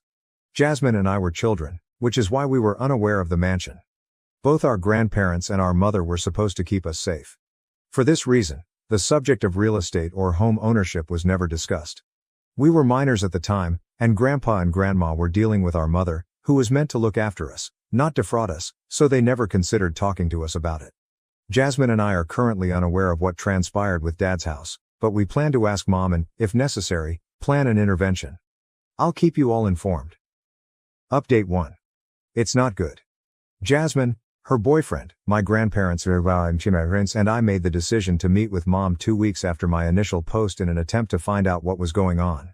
She was taken aback when we arrived because we had not informed her of our arrival. The finest aspect. A young couple opened the door when we arrived at our house, which was Dad's house and the place we grew up in. They claimed to be the property's owners, but at first we assumed they were Dan's family or perhaps Mom's acquaintances. They were telling the truth, but I didn't trust them, so I wanted to laugh. Without telling Jasmine or me or obtaining my grandparents' approval, Mom had sold the house. It's also interesting to note that the sale took place more than 6 months ago. There is nothing we can do now because she secretly sold our house 6 months ago. Regretfully, she was the legitimate owner of the house and had the right to sell it because my grandparents never finished the paperwork and ownership transfer. Everyone is shocked by this, and we all feel deceived and repulsed. We made an effort to locate her residence. It was in a 1-bedroom apartment in a seedy part of downtown, surrounded by junkies. I wasn't shocked to see that this was Dan's apartment because he seemed to be a junkie himself. Mom went white as a ghost when she saw us all standing together. We refused to let her shut the door as she attempted to do so. Fortunately, Jasmine's boyfriend, who is 6'4" and somewhat scary, was with us. Dan was sitting on the couch, smoking a cigarette and wearing a disoriented expression as we pushed our way inside. Mom gave us a tense greeting, but we immediately attacked. I informed her that Mom had sold Dad's house without telling Jasmine, me, or our grandparents, and that I knew it was meant for us. She started crying and claimed that Dan wouldn't have returned if she hadn't done it. She basically broke down in tears as she related how Dan had abandoned her twice for 2 separate women. Grandpa had truly departed when Mom told him Dan had left during their talk about the house. For him to return, she had to beg and plead. After being evicted from his new girlfriend's home, he eventually came back. Then, a year later, Mom discovered that he was having an affair with a girl who was just barely out of her teens. I simply stared at her as if she were crazy. When he was so troublesome and not supporting her in any manner, I questioned why she hadn't left him. I didn't have the patience to feel sorry for her, and she didn't respond to that. My grandmother was enraged. She yelled at her mother, telling her that she didn't want to hear justifications for her extreme failure. The house Jasmine and I were meant to live in was all that mattered to her. According to Mom, Dan wanted to purchase a yacht, so she sold the house. I don't know much about boats, but I do know that this man decided he wanted a boat after working as a coast guard at a beach a few miles away for a few months. If Mom didn't assist him in purchasing one, he threatened to abandon her once more. Thus, my mother, the world's greatest genius, sold her home and spent a portion of the proceeds to purchase a boat for this fool. She handed him the remaining funds rather than keeping them for herself. He used every last cent of it. He had to sell the yacht and purchase the apartment they were residing in when they had nothing left. And you know what? They detested it. Mom wanted to ask if I could allow her and Dan to remain with me because of this. When her story was over, she conceded defeatingly that she was certain I would no longer allow her to remain with me. Jasmine attacked her before I could respond, and wow, she was vicious. She enumerated the ways in which Mom had failed Dad as a wife and us as a mother. In order to support her uncaring husband, she had taken away the one thing that would have allowed us to remain connected to our father. She informed Mom that she would never hear from her again and that she was dead to her. I agreed with Jasmine, but I was still in shock and couldn't say much. I didn't want to do anything with my mom. Mom broke down in tears and said that she didn't deserve to be treated this way. We informed her that she did. Most significantly, she had deprived us of a link to our father and our early years. She had also stolen from our grandparents. We had no intention of ever forgiving her. We went out. She has since attempted to contact our grandparents and us, but none of us are able to get through to her. The money and property are permanently gone, and there is nothing we can do about the house. Although I realize it's a pipe dream and not really realistic. I'm thinking about accumulating money and purchasing it if it ever goes up for sale again, since I don't want to lose that aspect of my youth. My grandparents are devastated and incensed, but they are unable to help. We keep telling Grandpa that he couldn't have known she would do this, but he still curses himself for putting his trust in her. It's just a depressing situation, and we all feel powerless. Update 2. Dan departed from Mom once more. It may sound harsh, but I adore every aspect of it. Jasmine and I have not replied to her apparent attempts to contact us using new numbers and other means. She made an effort to include Aunt Janice. Last week, she called and asked me to speak with Mom. I told her everything and told her not to get involved. She was appalled as she was unaware that we were to inherit the house. She blocked her after apologizing for attempting to support Mom. The only information I received from Mom came from Auntie Janice, who informed me that Dan had abandoned her. Mom has nowhere to go and is now homeless. At first, Auntie Janice and her husband were open to taking her home, but they firmly objected after learning what Mom had done to us. Mom sent me an email yesterday. She essentially stated that she had nowhere to go, was homeless, and was down and out. She requested permission to live with me while she sought employment. She won't seek work, and if I take her in, she won't ever leave, so I know it's a lie. I feel awful about letting her live on the streets, but I also don't want her here, which is why I haven't replied yet. There just isn't anyone who would be willing to assist her. Even though I know she is solely to blame and that she caused this, I still feel bad for her. I know she will wreck my life if I give in, so I'm hoping I don't. Update 3. Jasmine said she received something similar after I told her about Mom's email. She acknowledged that she was secretly tempted to assist her but had not replied either. Since we both know Mom's personality, Jasmine informed me she would back my choice but that I give it careful thought. She will take over and ruin any tranquility I may have if I allow her inside. Thankfully, after a lengthy conversation, Jasmine made sense to me. In the end, I answered Mom. I sent her a lengthy email informing her that I would never, ever assist her. I vented all of my feelings, including disdain, hatred, wrath, and betrayal. I don't know if she has replied because I flagged her email as spam. I sent her the contact information for a few women's shelters that might be able to assist her, but that's all I'll do. She no longer deserves our assistance because she has been financially and emotionally irresponsible throughout our lives. I have requested Auntie Janice to keep me out of her affairs because I have no idea what she will do. I don't require her life updates. She was the worst part of my childhood and is no longer my mother. I'm prepared to let her go. Now to the next story. 8. My stepbrother bullied me for years. I recorded him and got him expelled. Now my family wants me to say the video was fake to save his future. For the past year, my stepbrother Jonathan, 17M, has been tormenting me at school, and yesterday it just blew up. Because of how messed up this issue is, let me give you some history before I tell you what happened. 3 years ago, at her company's annual dinner, my mom met Jonathan's father, Harris, 45M. Mom had been parenting me alone since my dad died in a vehicle accident when I was 5 years old. Before she met Harris, she had a few dates but nothing committed. He seemed to genuinely care about her and was pleasant and successful. Before getting married, they dated for around a year. About 6 months into their relationship, Harris organized a dinner where I first met Jonathan. At first, Jonathan appeared to be fine, quiet but courteous. After supper, we even played video games together, and I recall thinking that maybe having a sibling wouldn't be that horrible. Being an only child has always left me feeling lonely at times, to be honest. After the wedding and when we all moved in together, everything was different. The initial weeks were uncomfortable but doable. Then, when our parents weren't present, Jonathan began to say these insignificant things. He would remark things like that I was probably in dire need of a father figure or that his dad was essentially my mom's meal ticket, which is untrue. My mom is a wealthy marketing executive. My grandma gave me a number of photo albums, and I have wonderful recollections of my dad. I initially tried to ignore it, assuming he was simply getting used to the new circumstances. However, the remarks continued to deteriorate. He would ridicule me for keeping my dad's photos in my room, telling me that I should move on since his dad was now my father. He would tell me that I was fortunate that they even allowed me to live in their house because, in reality, Harris had purchased it. They really sold both of their previous homes to buy it jointly. Mom would respond that I was being overly sensitive and that Jonathan was only attempting to get used to having a new family member when I tried to bring this up to her. Jonathan's transfer to my school at the start of this school year was the beginning of the real horror.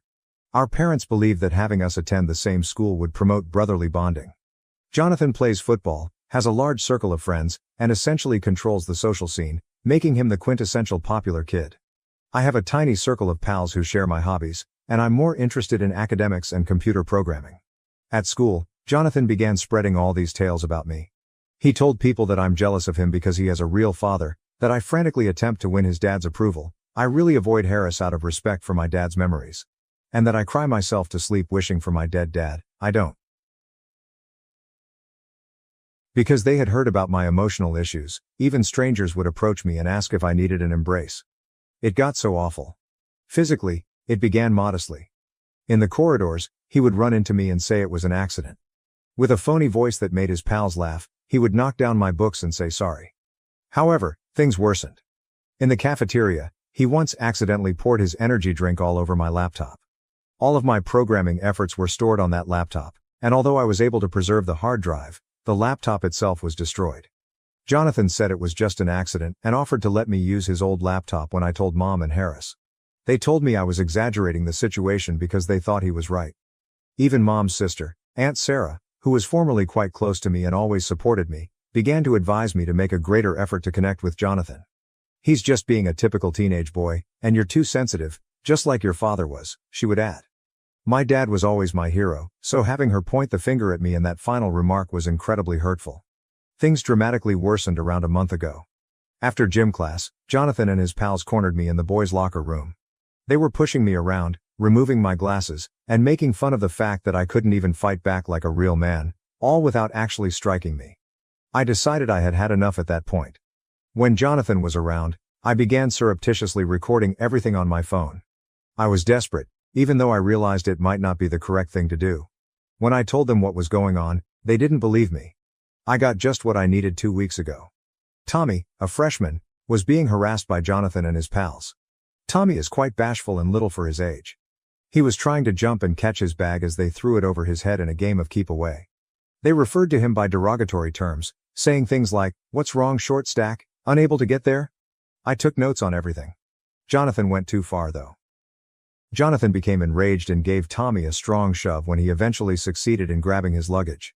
Tommy's nose got bloody after he collapsed and struck his face against a locker. I went directly to the principal with the video. Despite their generally lax enforcement of our school's zero-tolerance policy for bullying, they were unable to ignore it when there was video proof of actual physical attack. By the end of the day, Jonathan was formally discharged from school when they phoned Harris to come get him. Everything blew up when we got home that afternoon. Jonathan sobbed to his father about how his life had been ruined, how he would never be able to attend a reputable university, and how this would ruin his chances of receiving a football scholarship. Harris was enraged with me, shouting that I had betrayed family, and that I was only envious of Jonathan's accomplishments. The worst part though? My mother sided with them. In fact, she advised me to visit them first rather than the principal first. She claimed that by going behind their backs, I had betrayed my family and that in order to get Jonathan back into school, I had to admit to the principal that I had altered the tape or something.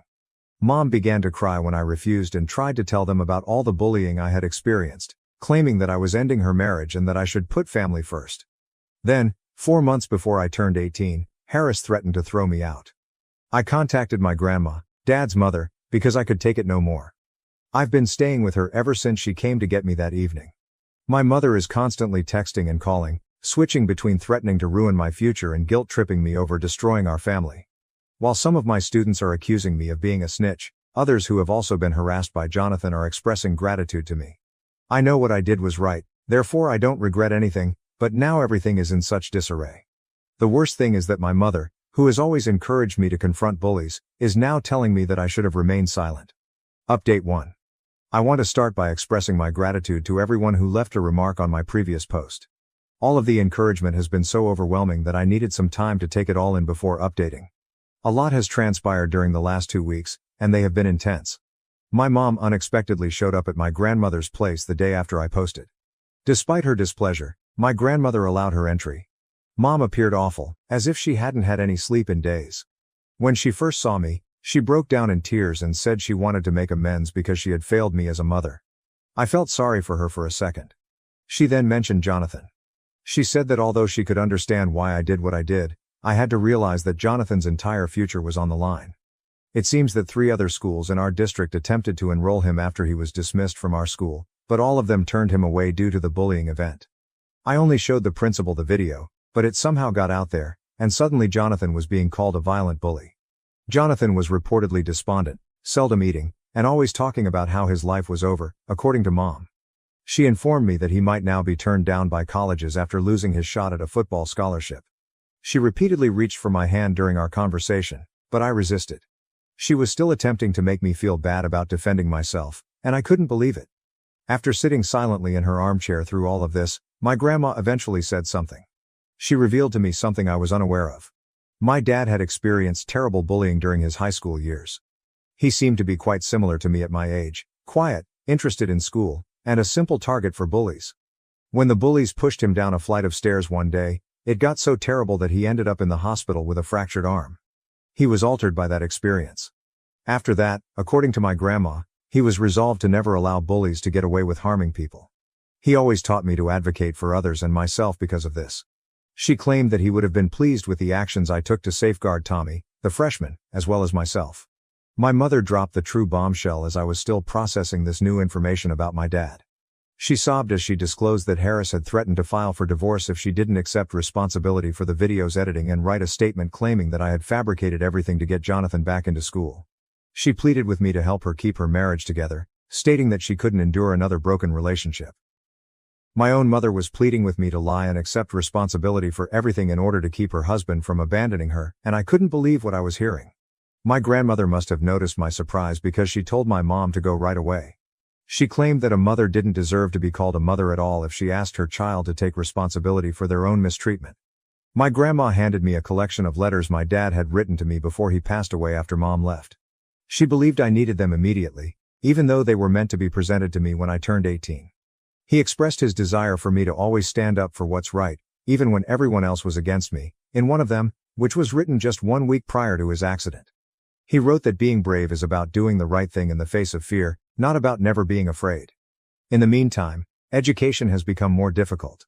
Through the use of photoshopped images of me with derogatory captions and the dissemination of false information that I'm mentally ill and made things up for attention, Jonathan's friends have been harassing me online. However, an unforeseen event occurred. The freshman Jonathan had harassed, Tommy, shared his own experience. Tommy informed the principal of further instances in which he had been harassed by Jonathan. Then other children began to come forward, like dominoes falling. Some even have recordings of themselves. One female had recorded being harassed about her weight by Jonathan and his friends for weeks. Screenshots of Jonathan harassing him and threatening to tell everyone were in the possession of another man. Yesterday, I was called into the school counselor's office. A big folder containing complaints about Jonathan from the previous year that had been misplaced or disregarded was presented to me by her. She asked whether I would be willing to assist in establishing an anti-bullying committee at the school and expressed regret for not acting sooner. She claimed that by confronting Jonathan, I had inspired other kids to speak up as well. I'm a cunning kid who set Jonathan up because I was envious of him, Harris has been telling everyone who will listen. He is being believed by a number of family members, including my Aunt Sarah. She gave me a lengthy lecture over the phone yesterday, expressing her disappointment that I had ruined a young man's future over teenage drama. I should have handled it within the family instead of embarrassing everyone by going to the principal, she remarked, echoing Mom's statement. I continue to reside at my grandmother's home. Since I'll be 18 in 4 months anyhow, she's actually assisting me with researching legal emancipation. I have a strong case, especially considering the circumstances, according to the attorney we spoke with. I constantly get these lengthy, tearful letters from my mom saying that I'm tearing the family apart, and that I'll regret it when I'm older. I no longer reply to them. It's unbelievable to me that she would put her marriage before her own son. I'm attempting to concentrate on my studies and maintain my marks at the moment. Despite everything, my grandmother has been incredible. She even made me a little study space in her guest room, just as I had at home. Reading my dad's letters is helpful on days that are more difficult than others. It is as though he anticipated my need for his counsel years later. I'm just trying to get through each day right now, but I'll update again if something important occurs. Once again, I want to thank everyone for their support. Knowing that I'm not alone in advocating for myself is a huge comfort. Update 2. Things have taken a surprising turn, and I'm still figuring out what happened. Karen, Jonathan's birth mother, sent me a Facebook message last week, which surprised me.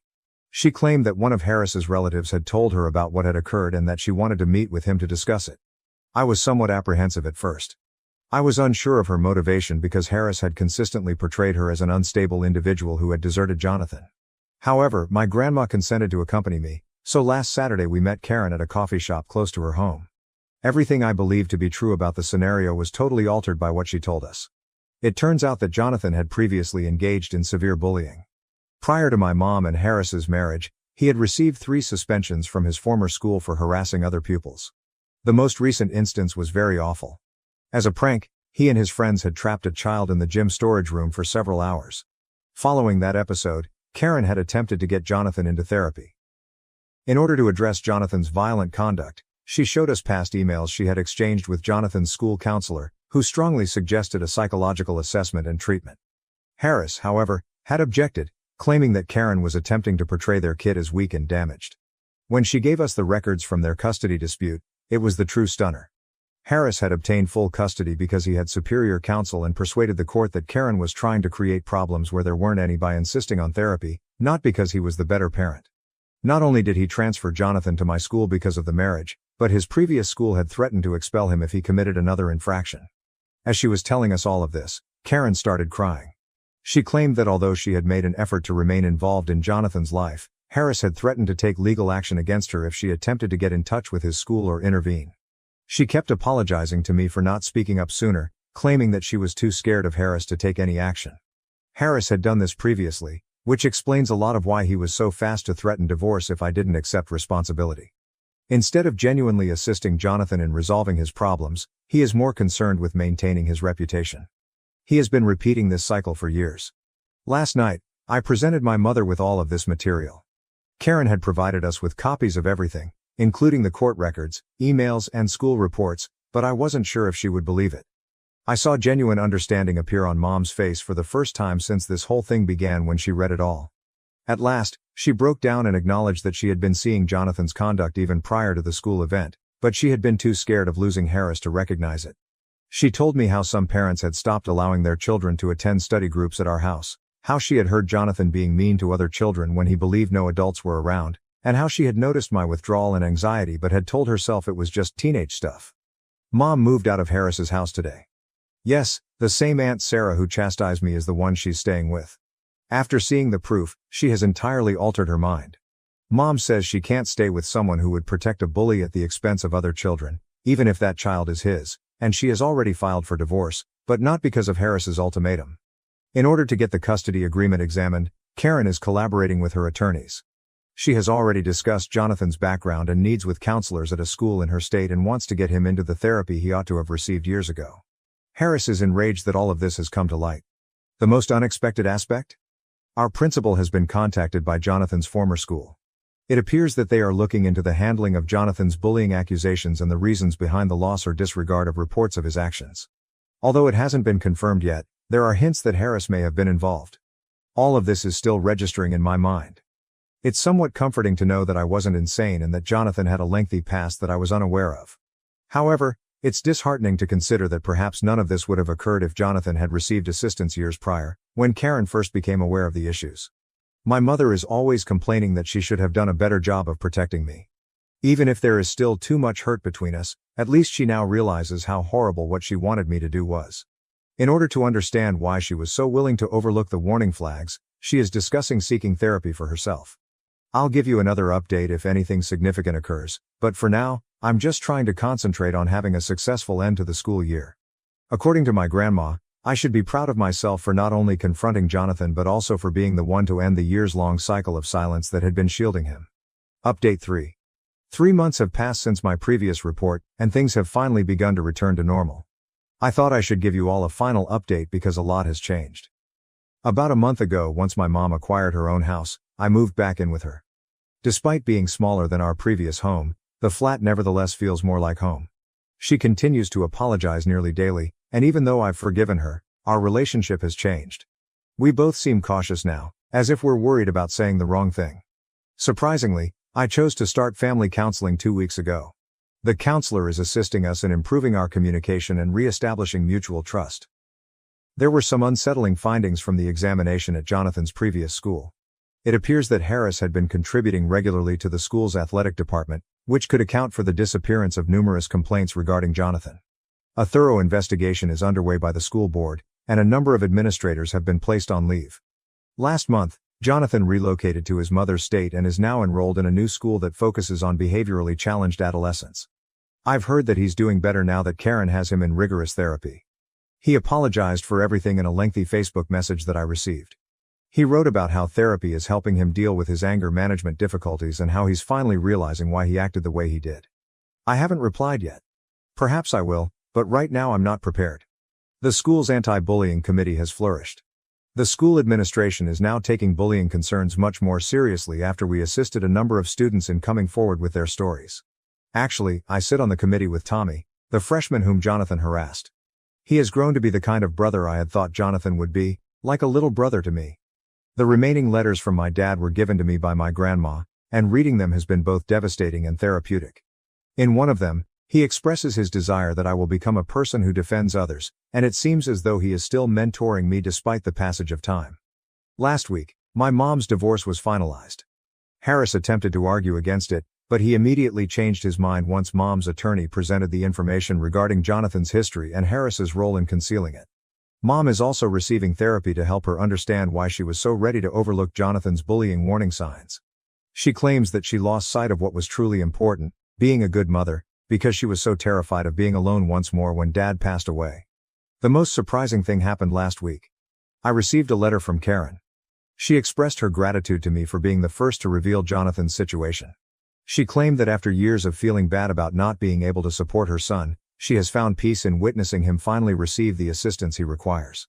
As a thank you, she also wrote me a check for my education fund, which I was able to return with the assistance of my grandma. Accepting it didn't seem right. Next month, I will graduate and move to another state for college. My dad left some money for my schooling, and my grandmother is assisting me with the money now that I've been accepted into a reputable computer science program. To have a new beginning ahead of me feels nice. Although fewer people now believe Harris, he continually disparages me to everyone who will listen. I've received apologies from some family members who initially supported him, such as Aunt Sarah, who now gives me cookies every weekend and never stops telling me how proud my dad would be. I've learned a lot about sticking up for what's right, even when it's difficult, from this entire process. I've discovered that you should continue to protect yourself even if the individuals who are supposed to do so fail you. I'm grateful for everyone who supported me, especially my grandma, who taught me what true family support looks like. I'm no longer furious. Now to the next story 9. My sister invited my abusive ex to my wedding to sabotage it. I exposed her infidelity to her boyfriend, and she lost everything. Hello Reddit. I, 32F, never imagined that I would be blogging here, but I feel the need to vent after everything that has transpired. I know the title sounds harsh, but bear with me. It will take a while to read this. I've always considered my family to be very typical. I'm the eldest of 2 sisters. Although they weren't severe, our parents instilled strong values in us and worked hard to provide us with a wonderful existence. When we were younger, my sister Catherine, 28F, and I were close, but during her adolescence, things began to change. She started to seek attention more and somehow kept getting into problems. Her problems, failing classes, sneaking out, and lying about where she was going, took up a lot of my parents' time. I, on the other hand, was consistent in my grades, complied with regulations, and never caused trouble. The tendency persisted after college. While Catherine changed employment frequently, never remaining for more than 8 or 9 months at one place, I was able to secure a steady work. She would get dismissed for a variety of reasons or quit because the atmosphere was toxic. Our parents continued to support her financially by paying her vehicle payments and rent when she was unable to. I also made an effort to assist by setting up 2 interviews for her at my company, but she was late for the first one and failed to show up for the second. 3 years ago, during my friend Lisa's 30th birthday celebration, I met my husband, Tyler. He worked with Lisa, and as soon as we spoke, everything made sense. He's thoughtful, steady, funny, and pretty much everything I've been searching for. I first became aware of Catherine's strange conduct during our year-long courtship before we moved in together. She would always arrive at our house without warning when she knew Tyler would be home. She wouldn't be able to visit if Tyler was working late. She began asking me strange questions about our relationship, such as if we had ever argued, whether I believed he was truly dedicated, and whether I was concerned about the 2-year age difference. I initially believed that she was merely protecting me or perhaps feeling envious that I was seeing her less. Since Brett, my ex, is significant to this narrative, I should bring him up here. In my mid-20s, Brett and I dated for 2 years. After a wonderful beginning, he gradually started to exert control over the relationship. He would arrive at work without warning, check my phone while I was asleep, and become upset if I went out with friends without him. He kept me apart from everyone but my family. And dispute about my messaging a male coworker about work was the last straw. He shoved me up against a wall and said that if I ever disrespected him again, it would get worse. That evening, I went to live with my parents and obtained a restraining order. Catherine even assisted me in moving my belongings out of his house, so the entire family is aware of what transpired. Tyler popped the question on a beach vacation last year. I was ecstatic, and it was ideal. I was too thrilled to notice Catherine's strange silence when we made the announcement at family supper. When I brought up wedding preparations, she became excited and virtually pleaded for my assistance. I was apprehensive because of her history of not completing tasks, but she appeared very excited and assured me that she would take it seriously. I persuaded Tyler to give her a try despite his skepticism. A huge error. The issues began modestly. Despite forgetting to relay vendor messages and scheduling conflicts, she always had an excuse and would make the necessary corrections just in time to appear as though she had saved the day. Then more serious problems began to arise. Although I had sent the money to Catherine weeks prior, the venue asserted that they never got our payment. Although Catherine insisted she had handled it, the florist canceled since final selections were never confirmed. We required food for 150 guests, but the caterer only had enough for 50.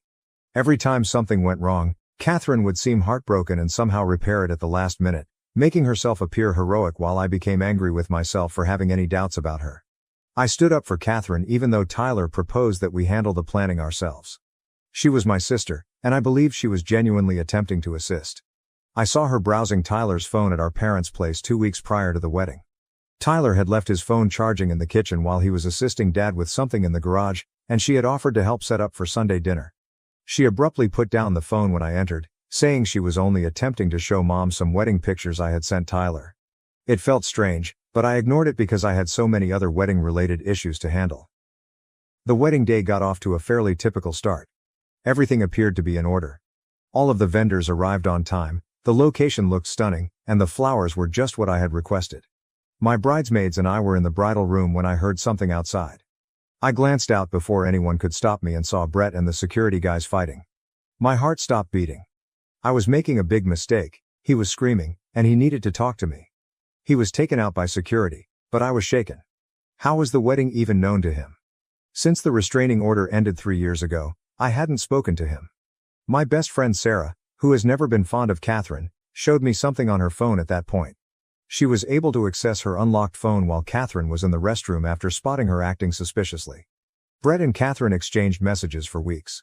She had informed him that I wasn't content with Tyler, emailed him all the wedding information, and persuaded him that I still harbored affections for him. She couldn't stand seeing me settle for the wrong man, so she vowed to help him win me back. However, things worsened. Sarah discovered correspondence between Catherine and Ryan, her boyfriend, in which Catherine expressed her affections for Tyler. She admitted that she had initially spotted him at Lisa's party but thought I had stolen him. In order to fully express her feelings to Tyler, she was attempting to call off the wedding. She even griped to Ryan about how unfair it was that while she was stuck with him, her plain older sister had landed such a great guy. Despite my devastation, I vowed not to let them spoil my day.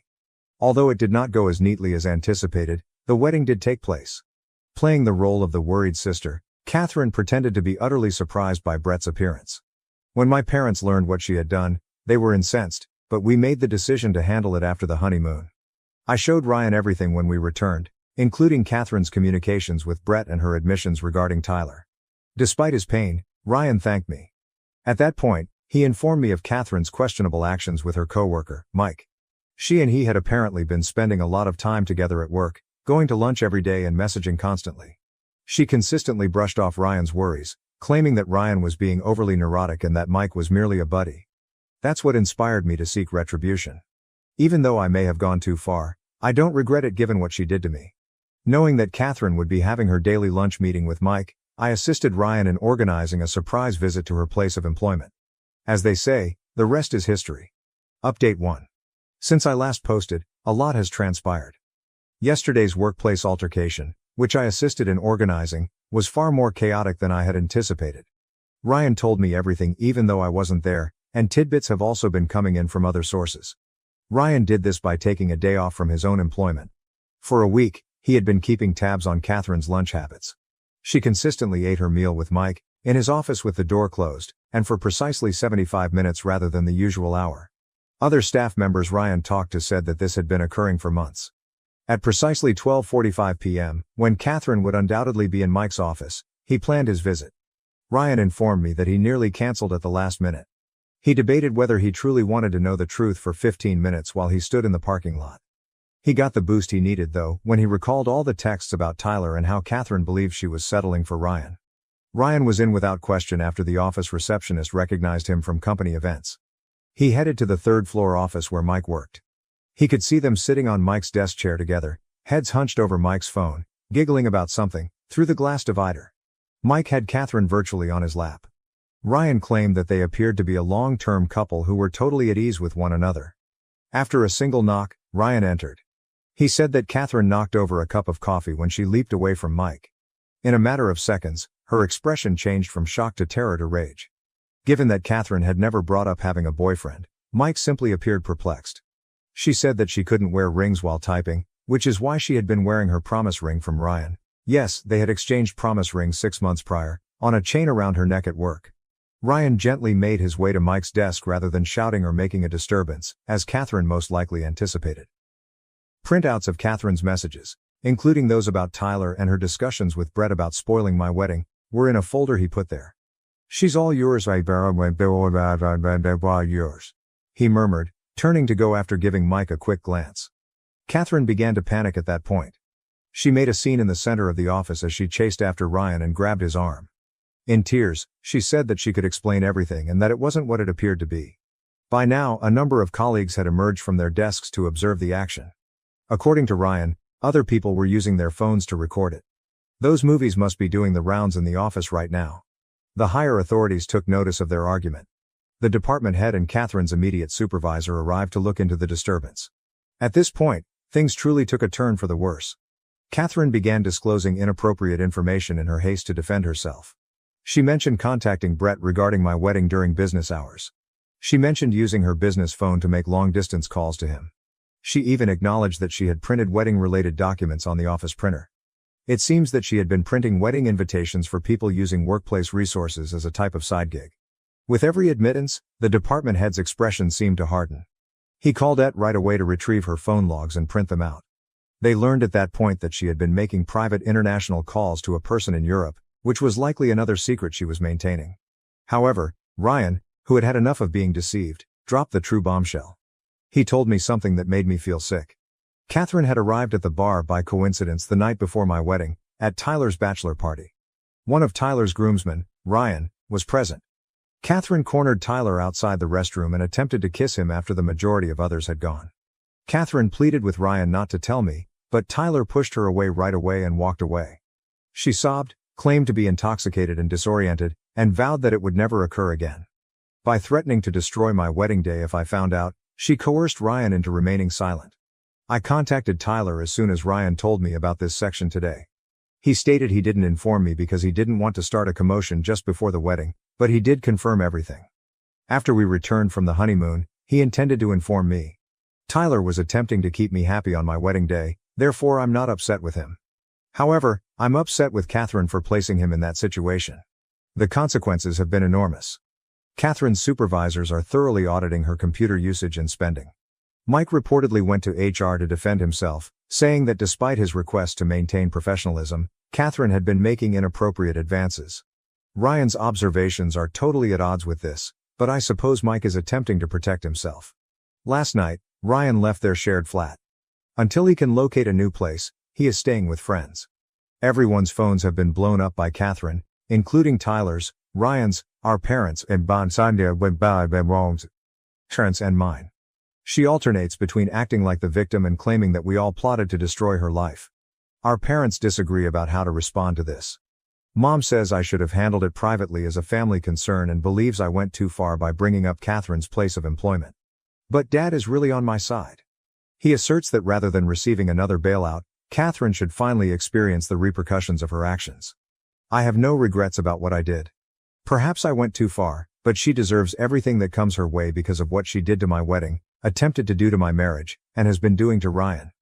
This is only the beginning, according to what Ryan is telling me. The company audit will uncover much more than improper phone calls and mishandled office supplies. When I have more information, I'll update. Update 2. If it was conceivable, things with Catherine have become worse. When the audit results were released, they were much more detrimental than anyone had anticipated. The finding of systematic fraud resulted from an investigation into the misuse of business resources for wedding sabotage. Catherine had been submitting fictitious expense reports for non-existent customer appointments for the last 8 months. She made complex spreadsheets with fictitious phone numbers and email addresses that detailed encounters with possible clients. She even falsified the signatures on paperwork confirming the encounter. She falsely claimed more than $15,000 in reimbursements in total. The really heinous thing, though, is that she had set up a paper trail that implicated Jenny, her assistant. She had been gradually assembling evidence to blame Jenny for everything in the event that she was apprehended. There were documents stored on Jenny's drive, a phony confession letter saved as a draft, and suspicious emails written but not sent from Jenny's computer, which Catherine had access to because Jenny trusted her. All of this was discovered by the company's IT team while conducting their inquiry. The employer is filing charges against her in addition to terminating her. Catherine had designated me as her emergency contact rather than our parents, so yesterday the HR director gave me a call. He wanted to alert me to the fact that they would be filing a lawsuit. Their legal team is getting the documentation ready, and they have already called the police. The coworker she was becoming close to, Mike, has totally put her under the bus. He brought a thorough statement to HR alleging that Catherine had been pestering him sexually for months. He said that despite his repeated attempts to maintain professional boundaries, she had surrounded him in the break room, sent improper texts after work hours, and made unwanted physical contact. He even showed images of him requesting that she refrain from sending him late-night texts. I was shown a few of Catherine's most recent mails by Ryan. She has been sending him a ton of emails and texts, alternating between pleading with him to return and pointing the finger at everyone else for her troubles. In fact, she claimed, if my sister hadn't taken Tyler away from me, none of this would have occurred. She was aware that I was interested in him and that I had seen him first at that gathering, but she wanted to have him for herself since she has always been envious of me. These texts include terrifying delusions. She stated that Tyler was clearly settling for second best with me, that they made meaningful eye contact at family dinners, and that he would particularly chuckle at her jokes. Even though Tyler hardly recalls speaking to her during family get-togethers, she seems to sincerely think that they had a relationship. However, my mother made the most startling discovery yesterday. She contacted me in tears and said she had something to tell me that she ought to have told me years ago. Catherine had apparently engaged in a similar activity during her high school years. She sought to quit their relationship after becoming fixated with her best friend Rachel's boyfriend. She wrote fictitious love letters from the boyfriend to herself, circulated false accusations that Rachel was cheating, and finally attempted to kiss him at a party. She told everyone that he had attempted to attack her after he turned her down. When the truth was finally revealed, Mom sent her to counseling, but it was obvious that this didn't make much of a difference. Mom holds herself responsible for not informing me of this situation sooner. She kept it private to preserve Catherine's reputation since she believed that the conduct had stopped after therapy and that it was only a passing phase. She now understands that she ought to have forewarned me when Catherine began displaying excessive interest in Tyler. Ryan is now staying with friends after moving all of his possessions out of their apartment. He met a female at his gym, and he has already begun dating her. Catherine had a total breakdown after learning about it from mutual acquaintances. They threatened to call the police after she arrived at his gym crying and making a disturbance. She even attempted to persuade our father to speak with Ryan, but he turned her down, telling her that, for the first time in her life, she would have to deal with the fallout from her actions. She had another tantrum as a result, accusing our parents of constantly favoring me and forcing her to compete for everything. I'm done with Catherine, even though I'm not sure what will happen with the legal accusations. It was all an act, the sister I believed I had never existed. I can't help but notice her true identity now that the mask has come off. Update 3, a month has passed since my previous post, and things have finally calmed down, though not in the manner Catherine likely had in mind. The business proceeded with pressing charges. She faces official charges of embezzlement and fraud. Her attorney suggested that she accept a plea agreement, which would probably spare her from going to jail but would require her to serve probation and pay full reparations. She suffered financially as a result of losing her work. Due to the charges appearing in background checks, she is unable to get a new job. Due to her 2-month rent arrears, her landlord slapped her with an eviction notice last week. When prospective employers contacted her former company for references, she attempted to conceal her current residence by applying for jobs using our parents' address. Ryan has moved on entirely. He is formally dating Sarah, a girl from his gym, and they appear to be happy together. She is nice and totally different from Catherine, who I met last week. She leads a pretty drama-free life and holds steady work as a kindergarten teacher. There is no greater glaring contrast with Catherine.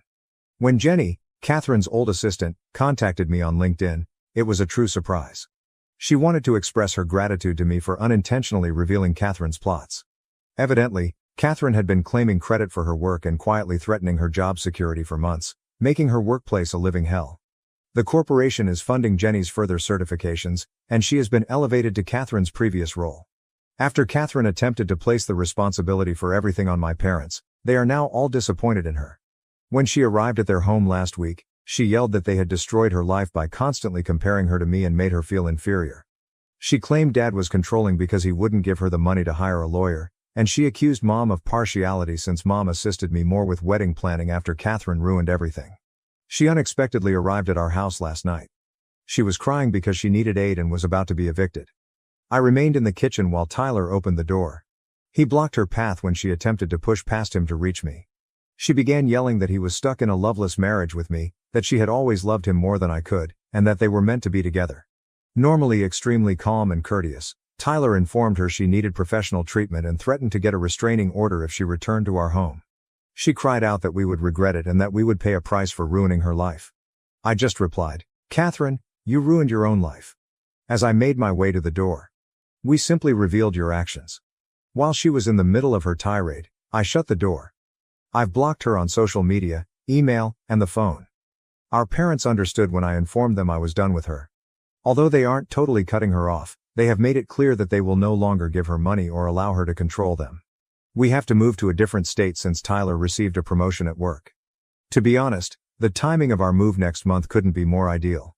We need a new beginning away from all of this drama. Catherine won't know about the move until we're already gone, so we haven't told her and don't intend to.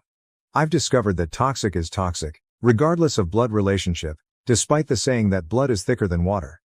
I've come to terms with the fact that my sister never existed and grieved for her.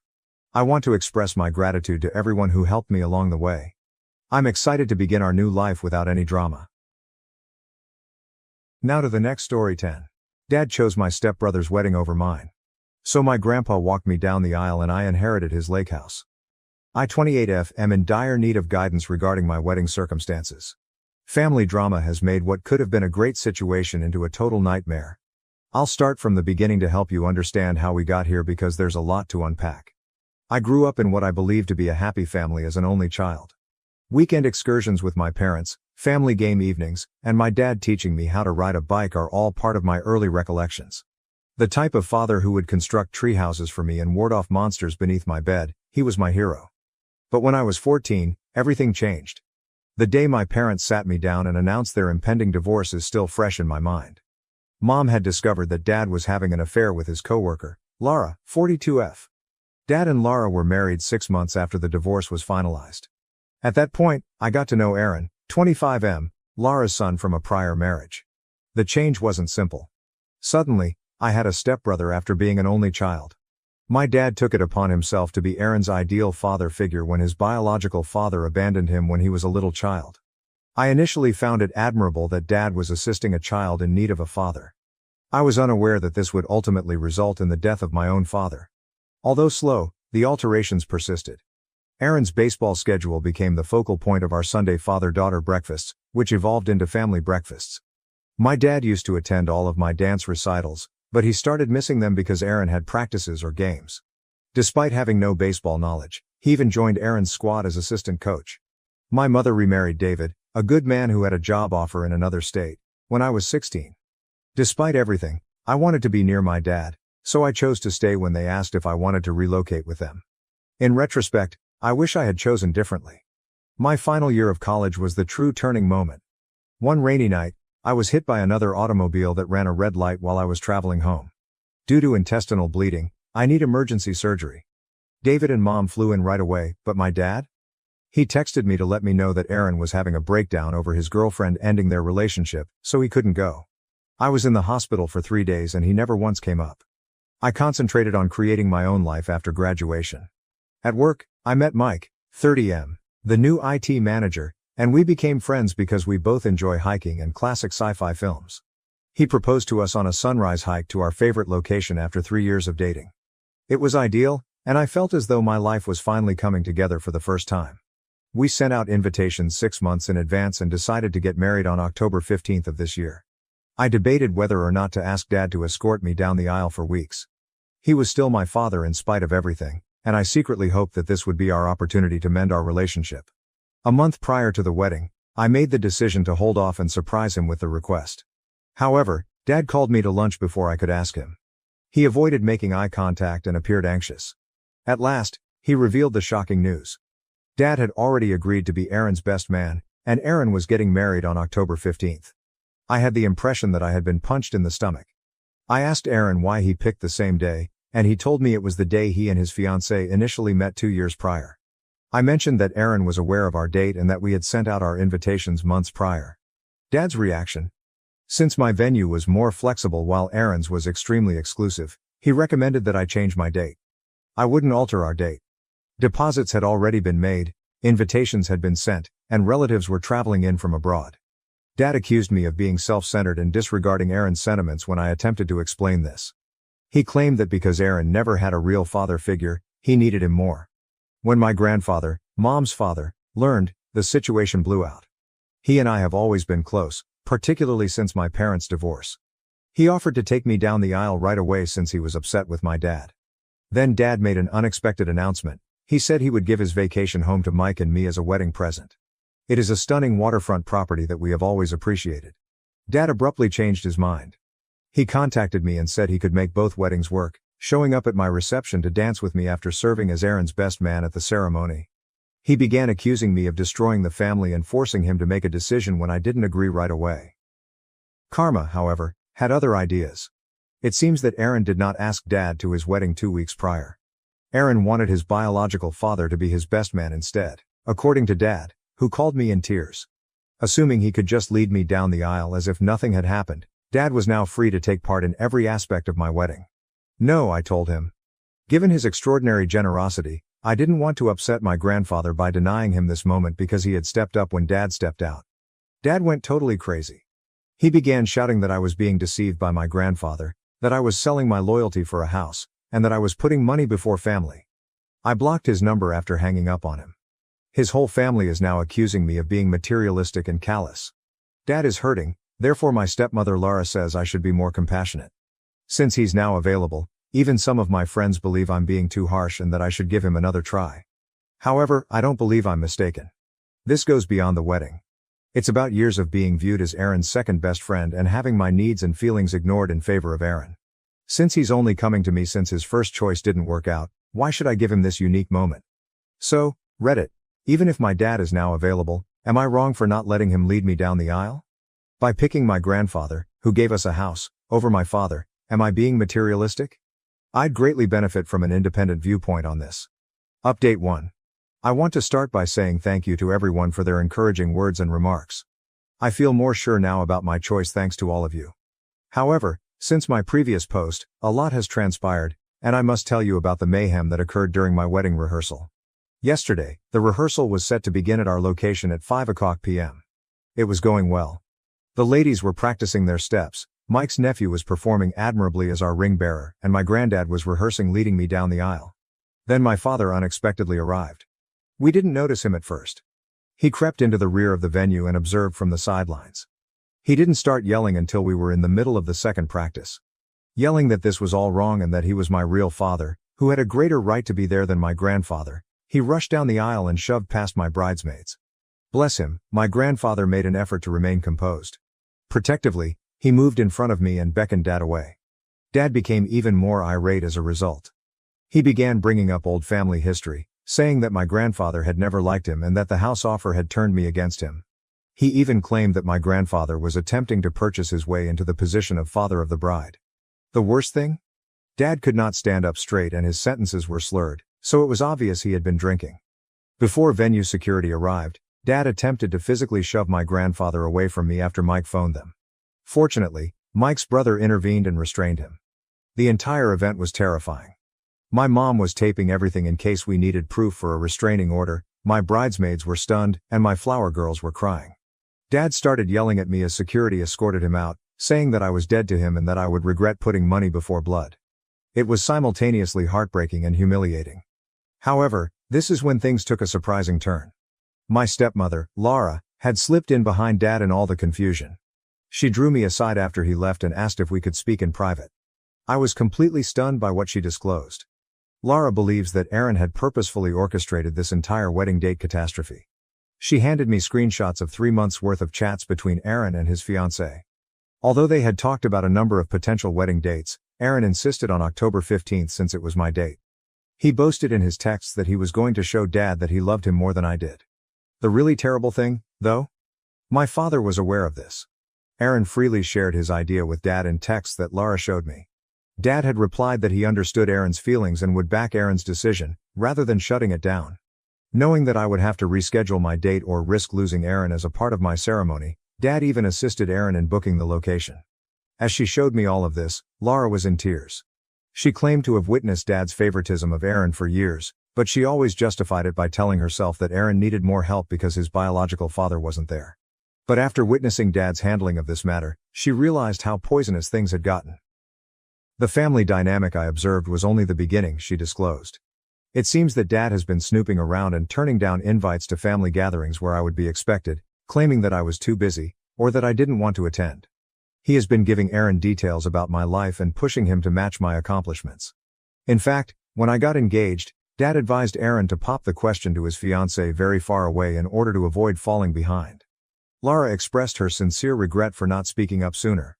She claimed that she is divorcing her father because she can no longer put up with his actions, particularly after witnessing him attempt to physically threaten my grandfather at the rehearsal. She has come to the realization that Dad is actively supporting Aaron's efforts to exclude me from the family, not merely playing favorites. Despite all of this drama, I'm more sure than ever of my choice, and the wedding is tomorrow. We've hired additional security to make sure Dad can't enter the venue, and my grandfather will lead me down the aisle. I declined Mike's suggestion that we postpone if I needed more time to take it all in. I refused to let our beautiful day be ruined by Dad and Aaron's games. Some of Dad's family members continue to support him, saying that family should be together and that I'm exaggerating. I'm done feeling bad, though, after seeing those texts and seeing Dad's inebriated outburst. This is about years of emotional abuse and manipulation that I'm finally seeing clearly. It's not about the house, the money, or even who will accompany me down the aisle anymore. I just want to concentrate on my wedding for the time being, but Laura stated she would testify if I wanted a restraining order. My grandfather, mom, stepdad and my wonderful fiancé are all on my side. Perhaps it is all the family I require. If something noteworthy occurs after the wedding, I'll provide another update. Before the big day, I need to try to get some sleep right now. Again, I want to thank everyone for their support. You have no idea how much it means. Update 2. This is more twisted than I could have imagined, but here we are. Any reservations I had about removing my dad from my life have been totally dispelled by what I'm going to reveal. My grandfather escorted me down the aisle, Mike's vows brought everyone to tears of joy, and the additional security made sure there were no unwelcome disruptions. Everything about my wedding went flawlessly. Even our first married holiday was spent at my grandfather's lake house, which is now our official residence. However, I received a call from my cousin Amy yesterday. As Laura's niece, she went to Aaron's wedding, and what she told me completely upended everything. Do you recall how Dad said Aaron declined his invitation and went with his biological father? It was an outright falsehood. Amy claims that Aaron never asked Dad not to come. In reality, it was far more deliberate. 3 months before the wedding, Aaron's biological father, who had been gone all of his life, unexpectedly made a reappearance. We're talking about a $80,000 celebration at a prestigious vineyard, and he felt bad for leaving Aaron. As a way to make things right, he volunteered to cover the entire wedding. Dad felt intimidated when Aaron's biological father offered to cover half of Aaron's wedding expenses, which came to almost $40,000. It drove him insane that he couldn't match that degree of generosity. Dad viewed Aaron's reconnection with his biological father as competition rather than a positive development. The actual kicker? Dad decided not to attend the wedding himself. He informed Aaron that if the biological father was covering all of the costs, he would not go. In fact, he attempted to force Aaron to choose between having Dad serve as his best man and having his ideal wedding paid for. Dad yelled at Aaron when he decided to have the wedding paid for, of course. However, he made up the excuse about not being invited rather than telling me this. He believed that by playing the victim, he would win my sympathy and be able to lead me down the aisle. He was attempting to get into mine by using Aaron's wedding as leverage. Things worsen. Videos from Aaron's wedding reception that Amy showed me showed Dad watching from the parking lot in the background. He watched the celebration through the windows of the venue for hours while he sat in his car. No one wanted to cause a commotion by alerting security, but a few attendees observed and felt uneasy. What Dad has been telling everyone about my grandfather's gift is the most annoying thing. He is circulating allegations among the family that I looked around for a partner and offered my grandfather's house to the person who showed the greatest interest in me. He's telling people that I deceived my grandfather into giving up his land and that he's getting old. On social media, some family members have started making crude remarks about our wedding pictures since they even think he's real. A relative wrote, "It's sad how some people trade family loyalty for material gain. I hope the house was worth losing your father over," said another uncle. "I drove to Dad's house because I was so furious and wanted to tell him everything I knew." A bad concept. Rather than offering an apology or even acknowledging it, he attempted to defend his behavior. He said that by inventing the tale of Aaron not inviting him, he was testing my loyalty. He said that regardless of the house gift, I would have demanded that he escort me down the aisle if I truly loved him. Then, because Aaron is also related, he had the gall to insist that Aaron receive a portion of my grandfather's present. Because it's not fair that Aaron receives nothing and I receive such a great present, he genuinely proposed that we sell the lake house and divide the proceeds. He threatened to challenge the property transfer in court when I declined. I was both relieved and appalled when I left his place. I just know that I made the proper choice every time I learned something new. After that, Laura called me and told me that ever since my grandfather made the gift announcement, Dad has been obsessed with the lake house. He and Aaron apparently thought I would allow them to use it for weekend fishing excursions since we're family. Because of Dad's disparaging remarks about my grandfather and me, I've made the decision to have my attorney write him a cease and desist letter. In order to defend himself against Dad's untrue statements on his mental health, my grandfather is also investigating his legal alternatives. Aaron has been tweeting passive-aggressively about fake family members and gold diggers on social media, but he hasn't spoken to me directly. He and anyone who backs his and Dad's story have been blocked by me. I'm concentrating on getting settled in our new house with Mike and attempting to put all of this turmoil behind us right now, but I'll give you another update if anything important occurs. Update 3.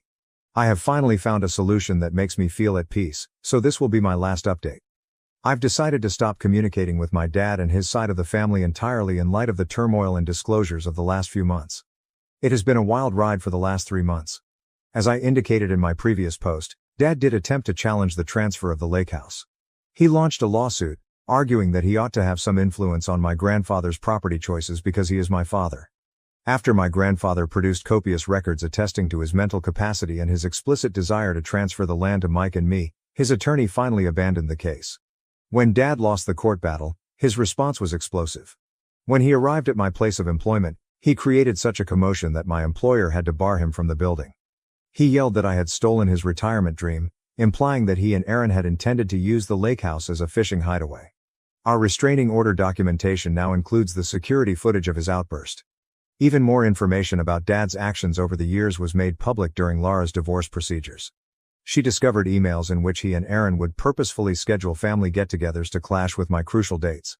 They would purposefully plan events for when they knew I had obligations, then use my absence to portray me as the heartless relative. Spreadsheets were actually used to keep track of my schedule in order to generate these conflicts. The most startling revelation was found in Laura's divorce documents. It turns out that Dad had been putting money aside in a different account for years, money that was meant to be for Aaron and me. But according to the account statements, every cent was used on Aaron's schooling, vehicle, and now his wedding prior to Dad leaving. When Laura questioned this, Dad said my mom and grandfather could support me, so I didn't need the money. Aaron is also not managing the situation properly. It appears that his biological father's involvement backfired since following the wedding, he stopped answering Aaron's calls. Aaron has been attempting to get back in touch with his father, but he is too busy with the divorce and litigation to give him any attention. Aaron has been going on lengthy social media tirades about how I destroyed his family by stealing his future lake house and turning Laura against Dad. Through all of this, my grandfather, may he be blessed, has been a tremendous source of support. It has been touching to watch him and Mike connect over home renovation tasks as they work on remodeling portions of the lake house. This year, my mom, stepdad, grandfather, and a few close friends who supported us will be the only ones attending our first Christmas celebration there. Laura contacted me last week to inform me that, following the completion of the divorce, she would be relocating to a different state. She thanked me for giving her the confidence to go and apologize once more for not realizing Dad's manipulation sooner. Even though we're not close, I admire her for finally confronting Dad's actions.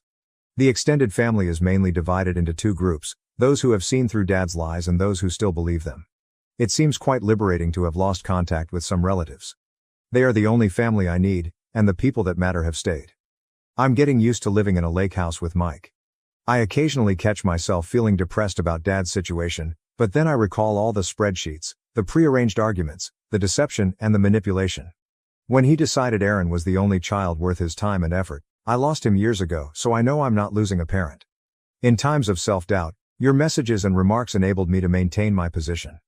Walking away from toxic family members, including parents, might be the healthiest course of action. Sometimes the hardest option is the correct one.